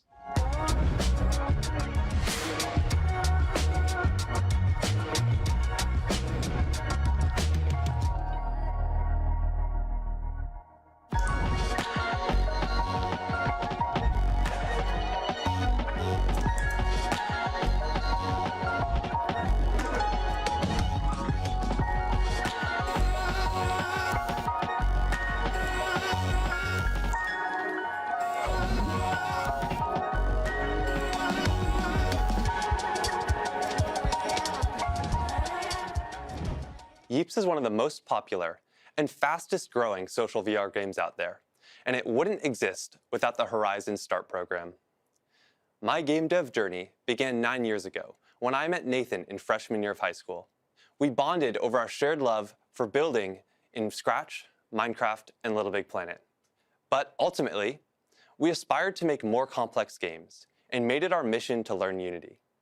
We didn't know anyone else making games, so we learned the best we could by jumping into the deep end, writing bad code, and constantly Googling. We spent the next couple years building a series of simple flat screen games together, each one better and more ridiculous than the last. It was challenging though, as every problem we faced for the first time on our own. But by feeding off of each other's excitement, we stayed motivated. Our lives changed when we discovered VR in 2018. I had just gotten an Oculus Rift, and I was blown away by the magic of early games like Beat Saber and Superhot. We quickly realized that building a VR game in Unity was not technically harder than a mobile or PC game, so we threw together a simple prototype. And once we immersed ourselves in a digital world we had created, we knew we could never build a flat screen game again. However, we were still just two kids who knew nothing about the VR market, other game developers, or the numerous unique design challenges that come with building for VR. But we did what we knew best and hacked together another ridiculous game, Overboard, which we launched on Steam VR to a tiny audience. The game's trailer posted on Reddit was enough to gain the attention of Rita, who ran the Horizon Start program, and she invited us to participate. Again, our lives changed. The START program scored us invites to MetaConnect 2019, and we skipped the first week of college to attend. For the first time, we were surrounded by other VR game developers who were equally as passionate about building for this new medium. It inspired us to dream big, and we made it our goal to launch a game on the Meta Horizon store. We still felt like kids though, now more than ever. It seemed like all the developers in the ecosystem had years of professional experience with multiple titles under their belts. However, we realized some things. First, that there were plenty of other new developers taking the leap of faith into VR with us. And being surrounded by developers is a great thing. Before, we struggled immensely tackling each problem alone. Now, we had direct connections to people who had already solved them and were willing to help. App Lab, now early access, had just released and was the perfect place to build our next game and grow its community at the same time. We iterated rapidly for 9 months, leveraging a constant stream of feedback from our players, before reaching out to Rita and telling her we were ready to make our store pitch. The START program advocated for us, and after a few weeks of nail-biting, Gods of Gravity was approved for the store. It launched in January of 2023, and we had achieved our goal. But we were a long way from done. Gods of Gravity and its tight-knit community showed us the power of free social VR games. We had made a million mistakes along the way, but we had learned from all of them. In March of 2024, we launched our second title, Yeeps Hide and Seek, a free social VR game with a focus on playful, block-based building. Since then, it has risen to the 5th most reviewed game on the store with a 4.9 star average. Now, we feed off the immense excitement from the Yeeps community to continue our hard work and add more great content to the game we love. anyone can make a hit VR game. You don't need a large team, AAA budget, or even professional industry experience. We loved following the progress of other emerging developers in the program and monitored the Start Discord server constantly for the images and videos they would post. We even participated in a game jam, which brought the whole community together as we all scrambled to bring our ideas to life in a mere 2 weeks. The program also fought hard for features like in-app purchases to become available for App Lab developers. As someone who's built exclusively free-to-play games, we would not have survived without this change. And I am very grateful that the START program continues to give smaller developers a voice to influence the larger ecosystem. Beyond that, the program provides numerous resources like dev kits, access to MetaConnect, technical support, and even early access to platform features. It was all of these things that supported us for years on our journey. It was the critical bridge that took us from 2 kids with a dream of making video games to seasoned industry professionals with a top 10 title under our belt. So, if you love building for VR as much as I do, please apply to the START program. And if you're already a member, I encourage you to make the most of it by engaging with the START community. Simple things like commenting on other developers' posts in Discord and posting your own progress updates go a long way. And to get to the next level, leverage early access to find the fun as fast as possible. The tighter your feedback loop is with your community, the more successful your game will be. But wherever you are in your own game development journey, find your inspiration and never stop building. I can't wait to see what you create.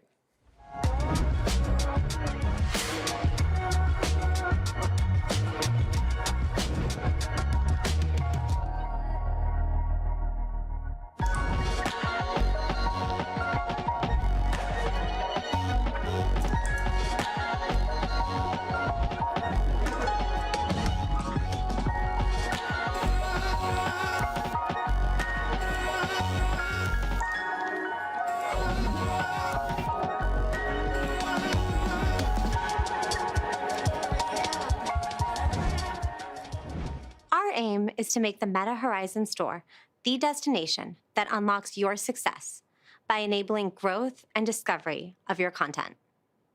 My name is Mansi Mehrotra, and I'm the product manager for the Meta Horizon store. Our team is dedicated to ensuring developers have the tools to manage and grow their business easily while enabling consumers to easily find and discover the content you bring to our ecosystem. Let's start at the beginning. Earlier in our Quest journey, we more closely steered and managed our store catalog in order to support developers and consumers. While our goal remains the same, as we have grown, we have steadily opened opportunities to create content for the ecosystem, like with the creation of App Lab. Then, on April 22nd, Meta announced our open mixed reality ecosystem, making it easier to create a new ecosystem of mixed reality devices and making it even easier for developers to build mixed reality apps that can reach a wide audience via the Meta Horizon store. We are building a new evolution of the Meta Horizon store to better serve developers and consumers by providing you more tools than ever to build your app and business. We are evolving the Horizon store so that you can grow your business with more types of content to our platform, like 2D apps, spatialized content, and hybrid apps. Let's jump into what the Meta Horizon store looks like now.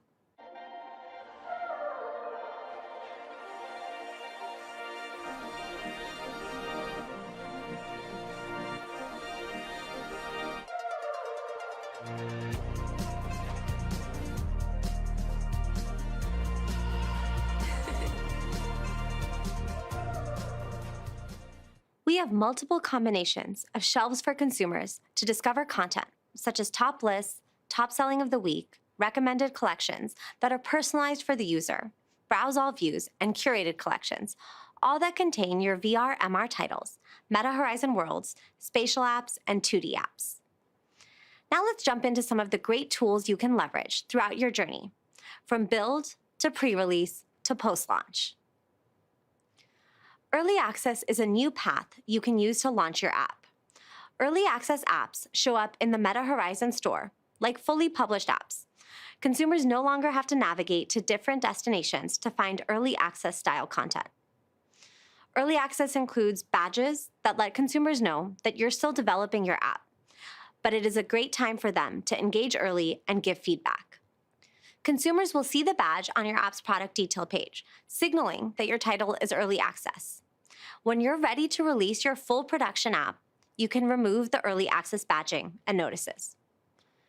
Reviews received while in early access will still show in your reviews, but we will indicate to users that those reviews were received during your early access period.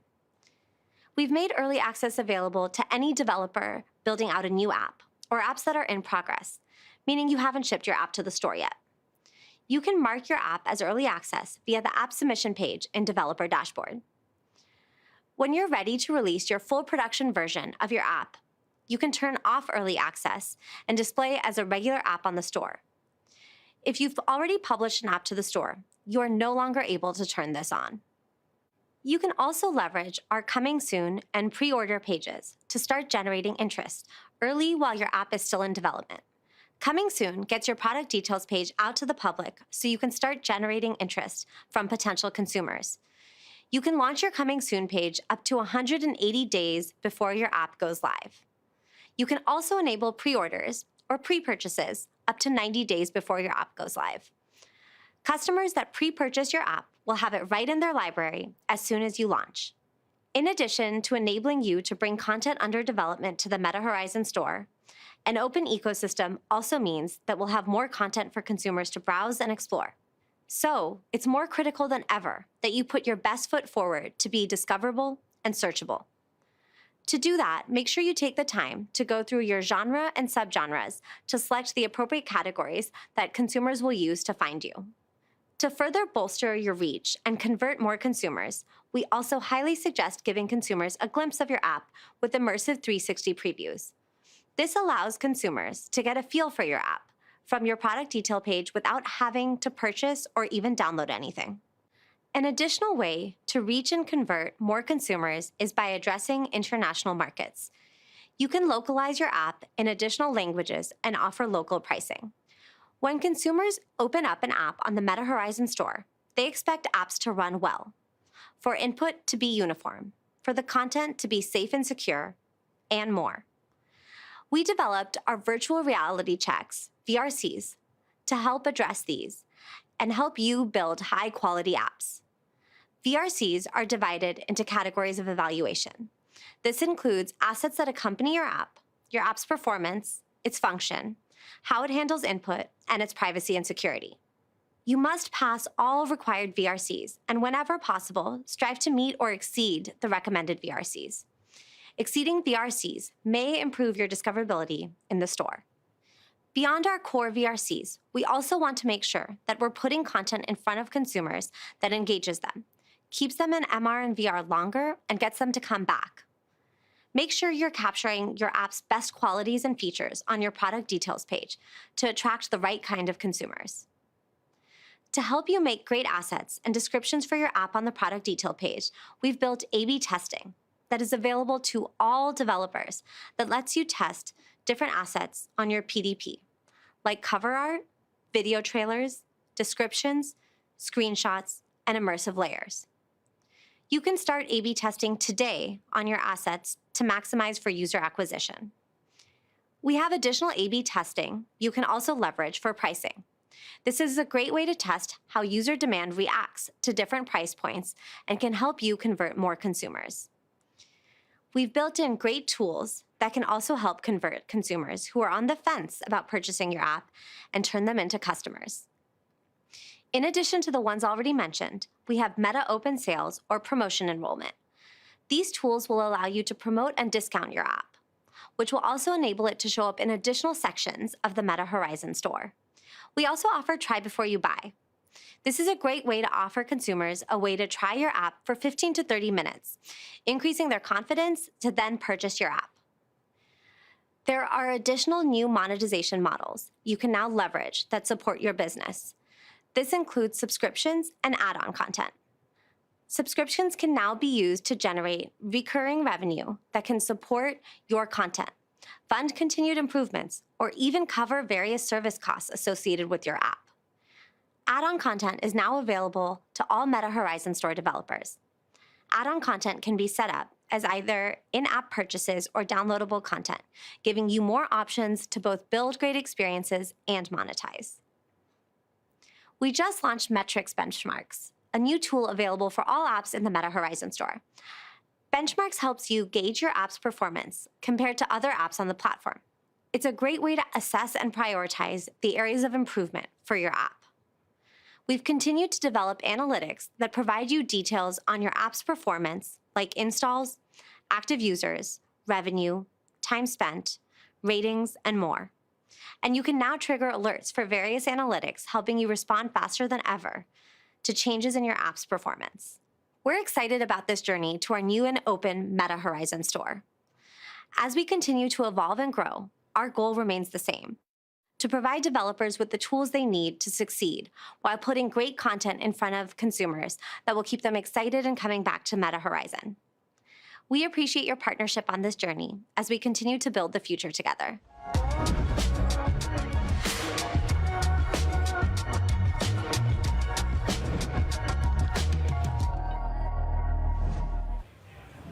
Welcome back, everyone. How are you enjoying Meta Connect so far? Let me know in the comments. Now, we've just come off an incredible few sessions on ways developers can grow their business on Meta Horizon. And let me just say, I found it pretty inspiring. Now, I don't know about you, but I can't wait to try travel mode on my next flight. And we are super proud to unveil our new Meta Spatial SDK to make it even easier for you to join our ecosystem. And how about Jack's story about Yeeps? It was a great example of how developers are growing their business on Quest. Shout out to my colleagues who run the Horizon Start program, who are enabling new developers to succeed every day. Seeing the strides that we're making as a community and how we're scaling together is amazing. Let's give a virtual round of applause for everyone out there making it happen. Now, before we dive into our next topic, it's time to reveal the answer to our quiz question. The correct answer is 2006. That's right. This was when Facebook introduced our AI-enabled feed for the very first time. As you can see, AI has been part of our DNA for years. Speaking of which, let's turn our focus to one of the most meaningful shifts happening right now in tech: artificial intelligence. From enabling people to be more creative, to fueling the most innovative products in our ecosystem, Llama is at the core of it all. If you haven't already, you can try out our Meta AI search tool on Facebook and Instagram in select countries, as well as our AI assistant on our Ray-Ban Meta smart glasses. Now, I'm not just saying this because I work here, but I'm absolutely obsessed with my Ray-Ban Metas. Whether it's checking the weather hands-free or capturing videos of my son Keon playing soccer without having to take out my phone, I just can't get enough. Okay, kicking off our AI section, we've got Llama 101, our open source large language model. This session, hosted by Chaya Nayak, will explore the capabilities and potential applications of Llama, and most importantly, the community that we're building around it. And if you're curious about how Meta's technologies are built using these powerful models, stick around for Christine Awad. She's got the inside scoop on how we're integrating AI to push the boundaries of what's possible. Now, before we kick off our AI sessions, time for our last quiz question. Here's a fun one. After the announcement of Meta Quest 3S and the new Llama models this year, what innovations will come out of next year's Connect? Drop your answer in the comments. We'd love to hear from you, and we'll reveal the correct one later. So get ready, because the future is now, and it's all happening here at Meta Connect. Let's jump into AI.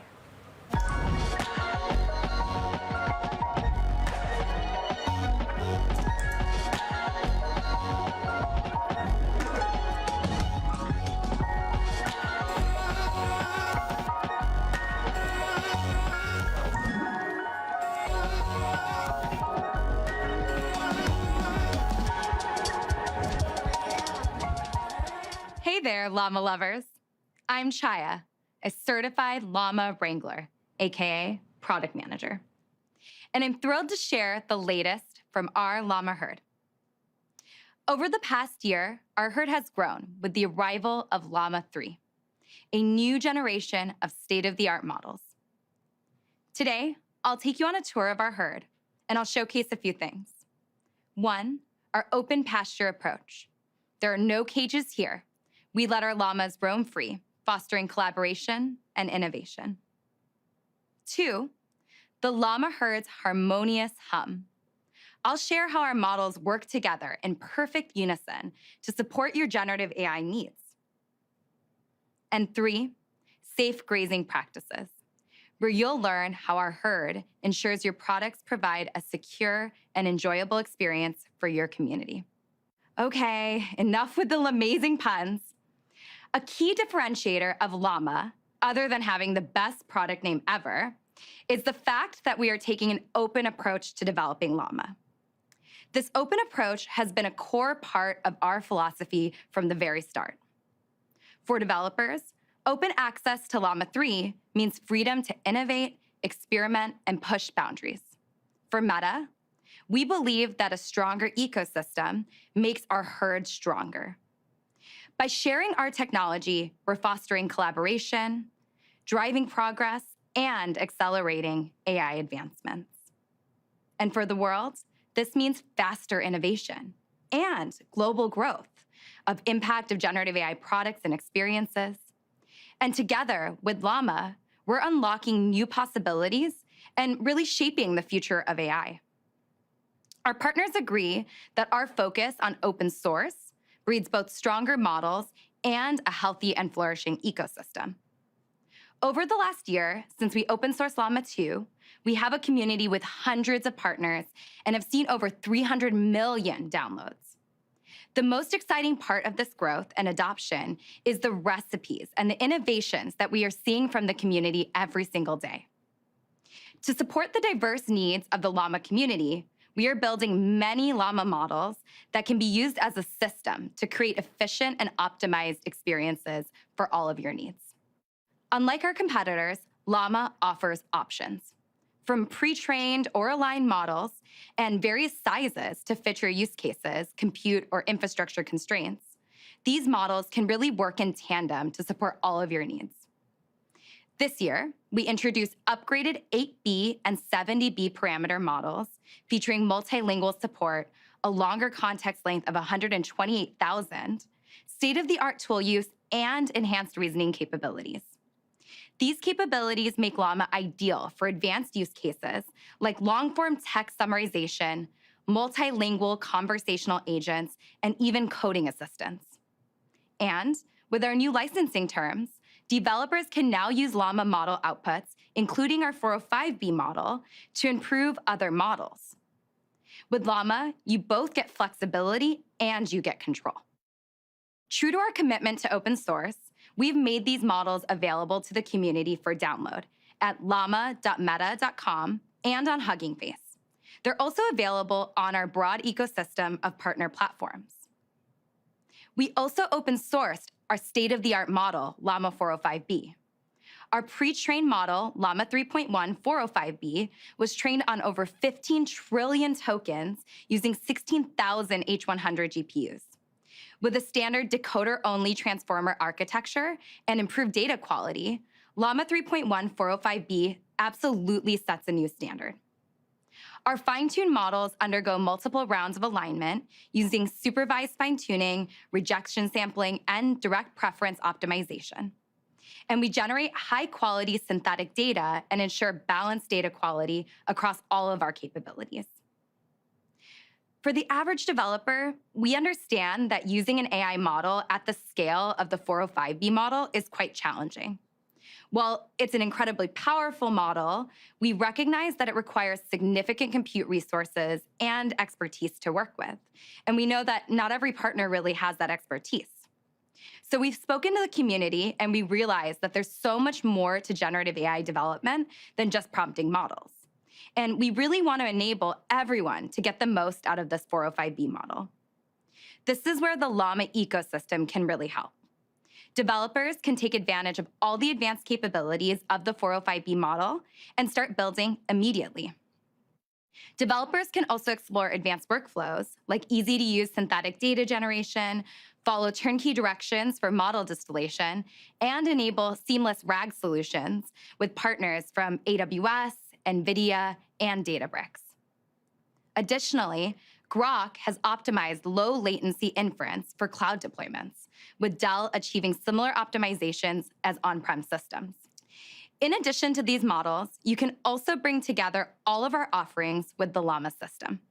Llama models were always intended to work as a part of an overall system that can orchestrate across several components, including calling external tools. Our vision is to go beyond the foundation models to give developers access to a broader system that gives them the flexibility to design and create custom offerings that align with their vision. This thinking started last year when we first introduced the incorporation of components outside of the core LLM. We're also starting to work with industry startups and the broader community to define standardized interfaces for building toolchain components and agentic applications. We've released a request for comment on GitHub to seek feedback to improve our proposal. And that brings us to the last key component of the Llama herd, how we keep the herd safe. In addition to our models, we've also invested in open source trust and safety tools that protect the herd out in the field. Before we release a model, we take a careful look at its potential risks. We start by analyzing the training data to make sure it's representative of all the demographics, so our model doesn't perpetuate harmful stereotypes. Next, we put our model to the test, evaluating its performance against benchmarks to see if it produces harmful outputs.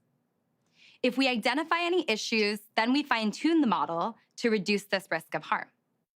This might, for instance, involve training it on more diverse data sets. But our work doesn't stop there. We put our fine-tuned model through a rigorous process called red teaming, where we simulate real-world scenarios to see how it performs. This gives our product teams the insights and data they need to make any additional adjustments to ensure the model is safe and effective. This process is really iterative, and we keep refining the model until we're confident in its readiness for release. And we're not just stopping at fine-tuning models for safety. We're also introducing a comprehensive safety system that empowers everyone to harness the full potential of our models while minimizing risk. With the latest release of Llama 3, we've made a significant breakthrough by integrating reference systems, which enables our model to perform complex tasks autonomously. Our system-level safety framework is designed to proactively identify and mitigate potential threats, giving developers the confidence to deploy generative AI responsibly. This framework is tailored to specific use cases and aligns with our responsible use guide, ensuring that developers have the tools they need to deploy robust and reliable safeguards. But that's not all.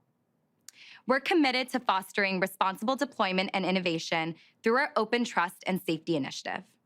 We're making our safety solutions, from evaluations to system safeguards, available as open source resources so that our community can benefit from our expertise and also work together to create a safer and more responsible AI ecosystem. And that wraps it up for today. We've chatted about our amazing llama herd that is raised in an open pasture, works together as a herd to build something greater than just one llama can produce, and also leverages tools to keep the herd safe. Thank you for taking the time to learn about our herd today. And over the coming year, you should really stay tuned because we're constantly innovating and adding more models and system components to our offerings. In addition, with the vibrant llama community, there are always innovations that are added to our existing herd daily. And that's really the beauty of open source. You should really scan this QR code to get regular updates on Llama. And we're so excited to have you join the llama community and help us to continue to grow our herd.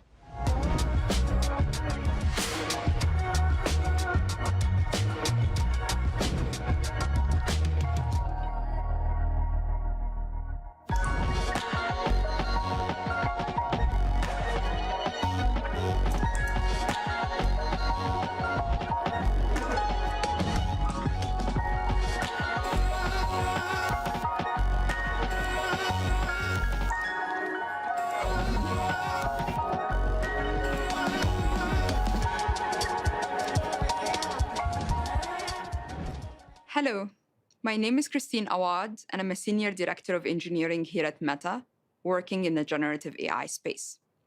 Today, I'm excited to be here to talk about how Meta uses our state-of-the-art Llama models to build and iterate on our products. Llama models are approaching 350 million downloads to date, more than 10x the downloads compared to this time last year. And they were downloaded more than 20 million times in the last month alone, making Llama the leading open source model family. I'm excited to be highlighting two products that are built using Llama models, Meta AI and AI Studio. Meta AI is on track to be the world's most used assistant by end of 2024. And it's already used in many countries and languages, and soon will be available in multiple new modalities as well. We also recently announced AI Studio, which is available in the US and enable creators to create creator AIs, which is an extension of themselves, as well as AI characters based on their interests. To start, we will focus on Meta AI. Just to give you an idea about the user experience, I'll focus on the key entry points where users can access Meta AI today. The most common entry point is Meta AI messaging thread on WhatsApp, Messenger, and Instagram Direct. You can also invoke Meta AI in an existing group chat to get recommendations, how to advise, creative inspiration, or to simply settle debates with your friends. We integrated Meta AI into search across our family of apps, making search more intuitive, conversational, and useful, while still delivering on existing search functionality. You can also, in Facebook feed, see a contextual experience where Meta AI shows underneath a post with prompts suggested by our AI. This enables users to explore and learn more about a topic based on the posts they see on their feed. Meta AI launched at Connect last year, and we have substantially improved its capabilities across our family of apps with the Llama 3 model. Meta AI is also available on Ray-Ban Meta smart glasses and on Meta Quest in the US and Canada.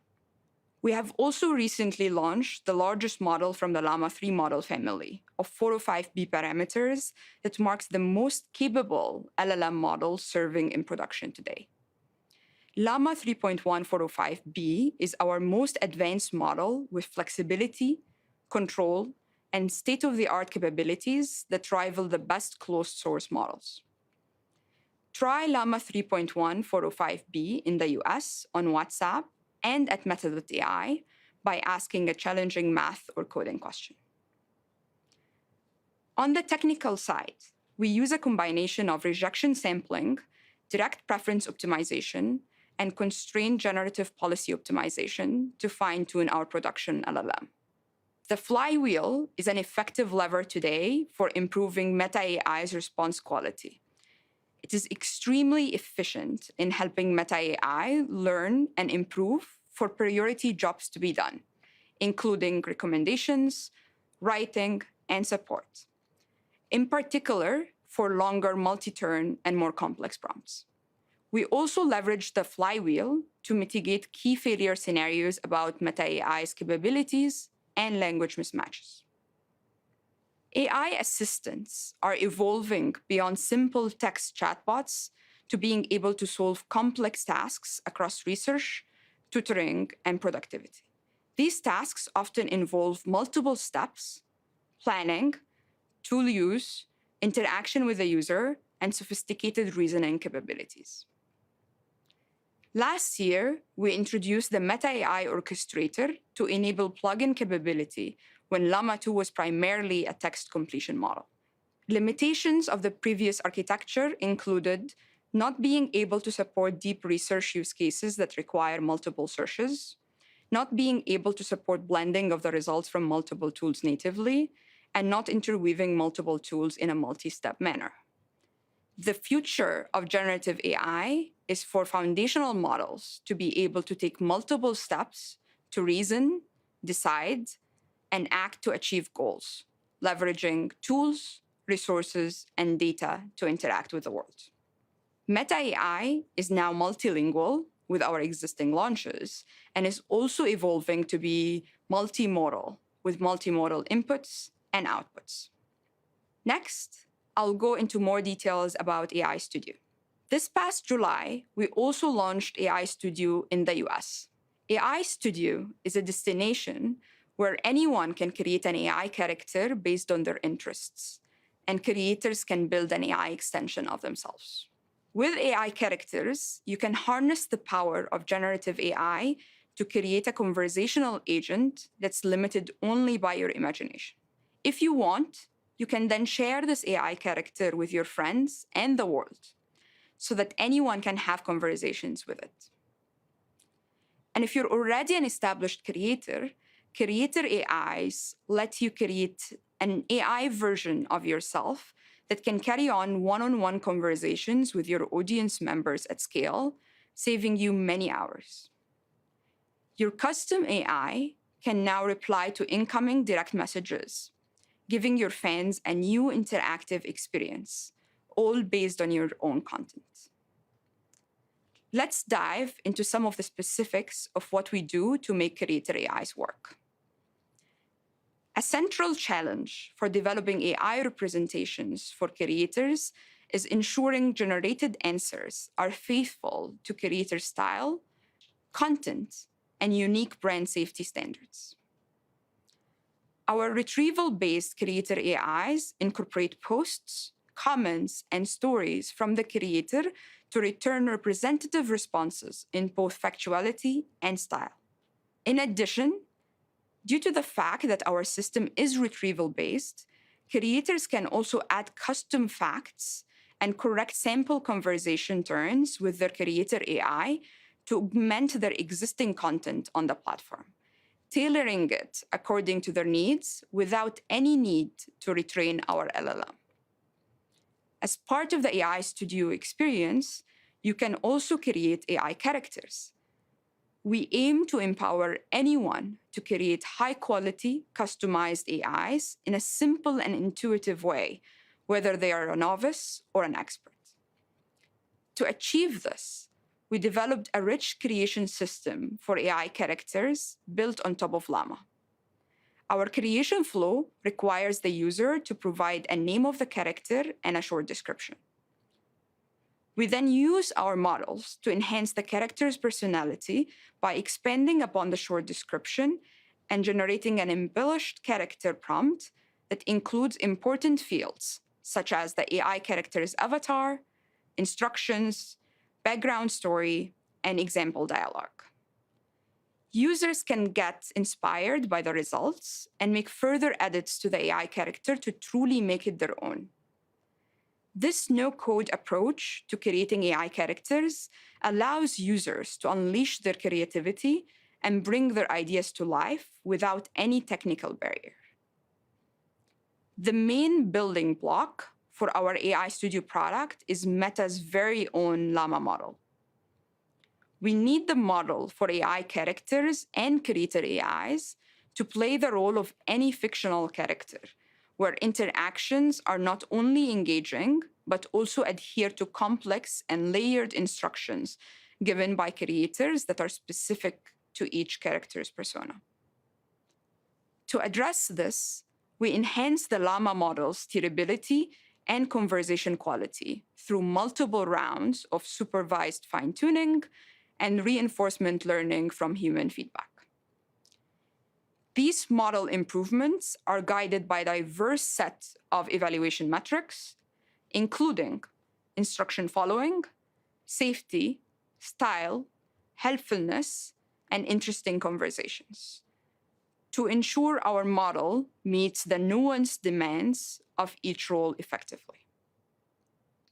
Sometimes, a user's question is best answered by surfacing relevant video from the creator or sending out endorsed links, instead of answering simply with text. This makes the AI sound more natural and more similar to the real creator, while providing creator value exchange in return. To achieve this, we fine-tuned our model to understand content shared by the creator on Instagram and enable the model to reason about which pieces of content are relevant to the user's question and whether or not surfacing the video or link is the best action for a given user's question. Hopefully, this gives you a sense of how we have built our Meta AI and AI Studio products on top of the Llama models. We can't wait to see what this community does with the Llama family of models. We hope they will inspire innovation across the broader community to make inference and fine-tuning of models of this scale easier and enable the next wave of research and products. Beyond that, make sure to check out the products we talked about today, prompt Meta AI, or build a few characters yourself. Thank you.